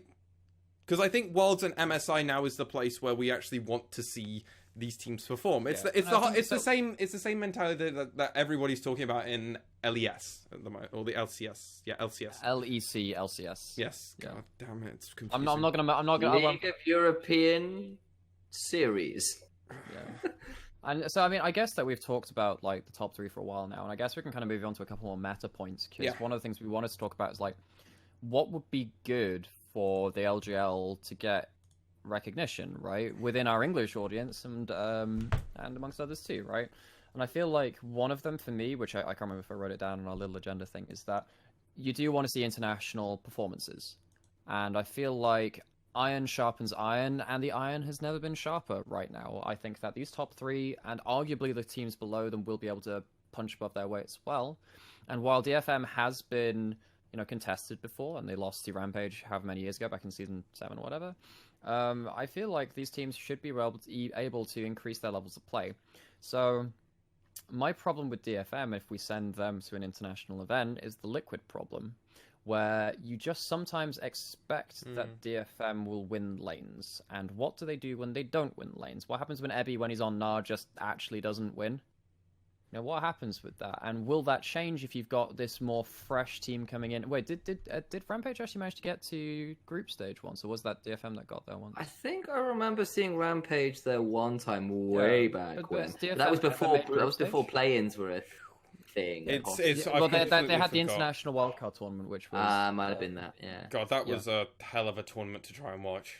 But yeah, no, I think that it's one of the things to me is that the LJL will be recognized when it is worthy of recognition, and that comes from results. They took a game off the Splice, fantastic. But where do we go from there? And I think with this competition within the region, that's where it starts. Yeah, and I will say, I think we have it's been cool to see the LJL actually slowly improving in terms of their international performance over the years. Like they've not regressed, right? They have got better. They've taken more wins. They've looked more coherent. They've looked less nervous in what they're doing. But then they actually now need to perform, right? Like, let's be real. We'd like to see an LJL team make it to playoffs and like actually have a definitive performance, and they're showing. Ooh, that might be. But always look to go further than you than the expectation is of you, right? You always want to try and always go exceed expectations, always, especially in something like League, right? Because it's been a long time since we've really seen a big Cinderella story really come out of nowhere. It's been since season 2 when I started watching this game and playing this game, right? Really. So since the TPA Taipei Assassins did the miracle run of the Cinderella story, LJL has the opportunity to do that. Everyone at the moment is underrating the region, right? They are one of the regions that people hear about occasionally. They know one team really kind of dominates it, but that's it. Now I'd like to see them stamp and go, no, we're actually here to play. Also, I was wrong. Rampage really bombed out in their wildcard tournament, and did they? DFM made it through to... No, I don't think we've had... DFM have made it through to groups? I don't think they did. No, and they've never managed to make it before, which is kind of sad. That really does... I think it would be a good goal to hit groups, right? Like that's something to look forward to. On the other hand, right, if we are saying that this is a team or this is a region that wants to be competing with the likes of the VCS or the LCL, these are teams that have come forward with teams like the Gigabyte Marines, with teams like Vega Squadron and Gambit, who have been like, Gambit nearly knocked C9 out of the playoffs. Well, example's not news, right? But Gambit nearly knocked out C9 when they got world semis. They've been one win away for like the last 2 years. Well, the last two. We've seen Albus Nox Luna come in and like pick up Poppy and Nivea and like get through to the quarterfinals and nearly Tigers in 2016, right? Like this is a team that's insane. Like if we want to talk about the LJL in the same tones that we talk about those, then they have got to be able to say, then yeah, maybe they can be able to make playoffs. Do I think that right now? I think it's a bit of a pie in the sky, probably. On the other hand, I think they have all the talent they need to go through the groups. I think they have all the talent they need to make some serious changes, but they do actually have to come through to international tournaments and play with a bit of swagger. And we'll have to see. We'll talk about that more when we get to the time. But I think people who are going to be watching this, and hopefully we do get a few viewers who stick around, should hopefully see some of that being shown. Yeah, I totally agree with you on that front. I mean, I think the LJL has something to prove, something to offer. Groups is a hell of a task to try and get. Playoffs is obviously far above that, but groups is definitely I believe, achievable. With the region rising up in talent pool, there's no reason why not. Relatively speaking, right? You always have to go, why can't we do that, right? And I totally agree with the Liquid analogy with Detonation. I think we are seeing Liquid actually stumble at the beginning at the moment. Now, they don't have their current jungler, obviously. Oh, no. Right now. So right now it's not. But it's just like the last worlds and the worlds beforehand. And yeah. Obviously, MSI, they actually did really well. So like, that's not so... And maybe it's bad for me to use that terminology. But no, I think definitely a conversation which is had about them. So. I still think it's fine, right? Like, they're still performing fine. They're still doing good. But like, even in scenarios where their jungler wouldn't affect the game, right? This is like a 2v2 in the bot lane scenario. It doesn't seem like they're totally stomping like they used to. Oh, and on international, that was the problem which Development and Core JJ had, right? So that they would always win in NA. Like, and then it became a case of like, when you're coaching them how to play, it crosses your mind about, well, what do we do if we lose this, right? It just never came into fruition. But like, I don't want to go into that too much because that's the whole like. I always had a theory specifically about that, so I'll do this really quickly because I think it's kind of interesting. It's like Core JJ nearly guaranteed would find his way behind enemy ward lines in NA, and he'd just come and turn up out of nowhere and just dominant and just on these flanks. Oh, we've seen that because he found a way behind, because he would always win the vision game and find his way behind ward lines, and that's how they got on top of C9 a number of times. Was like Core JJ just turning up on Rakan out of nowhere and going, wait, what? And suddenly blowing up someone. I'm getting baby vivids again now from like that game 1. Oh no, it was game 4 against Detonation where he just did that on Gragas, remember? Oh, good stuff. Yeah, and like that's that you guys want to. I think that's... No, I think I was just going to say, like, I was going to ask whether is there anything else we want to talk about. So maybe it is now 10 to 1 in the morning. I was actually waiting for you guys to finish your current subject to round it up the podcast, actually. So, as host of the most, I will currently do that. Thank you so very much. As everybody has nothing else to say, because you've all started asking each other, I'm going to run on the idea that we are done. This has been a longer podcast than we would normally do. I want to make that very clear. Again, we are not affiliated or part of Riot Games at all. We are just completely... Or the LJL. Or the LJL. We are just completely fan-run. We are doing this completely off our own backs. I hope you have enjoyed listening to our rambles, brief history, rundown of the teams. Obviously, everything that we've discussed regarding the teams and the tier list, this is our own opinion. We are half expecting to be wrong about half of this as well, because that's just how that works. But that's the nature of the game that we are playing. League of Legends is a team-based game, and teams need to show up at the end of the day. I have been Alex Swan, otherwise known as Mars Swan, or I go by Lexi if you need to talk to both me and Alex at the same time. I have always joined by my color commentator and my play-by-play caster. Please say your outros and I'll finish up. Yeah, well, it's been really fun doing this. Really cool just talking shop about LGL in a coherent fashion. I think it was relatively coherent. And it's been kind of good. It's good for us to get our own words out there, and hear what we all have to say in a, regimented format. Vaguely. Kind of. Yeah. Sam? Sam, you still with us? Yeah, I'm still here. It's just slight camera issues, but worry not. You can just say goodbye. But it's been a real pleasure hanging out with you guys and talking some LJL as ever. And I'm really excited to be casting this split. I think it's going to be a really exciting one. We've been over how we think it's probably going to be the most competitive split we've seen in some time, probably since when we had Rampage and USG and Pentagram and Rascal Jam, Rascal Jester all competing for a spot, and it'll be really, really exciting to see how that goes. So hopefully you'll join us all on Saturday. Absolutely. Look forward to speaking to you then. Yes, Saturday, the first day of games will be UK 9 a.m. time, I think. Probably. Something like that. I think Well, 9 or 10 a.m. is when we're 10, planning to go live. We will be casting the last four games. Four games. We'll be casting 4 games, and then we will cut, and then probably within the next 24-ish hours, we will probably either restream the last 4 or the first 4 or whatever. And everything, as always, will be going on our YouTube channel. You can obviously catch us on Twitter, Instagram. We also will have a Discord when this goes up. We will be available on all our own individual handles of Mars1, Nymera, and Initialize. You can catch us all, and if you have any questions, we are the LJL Podcast. Thank you so very much for listening.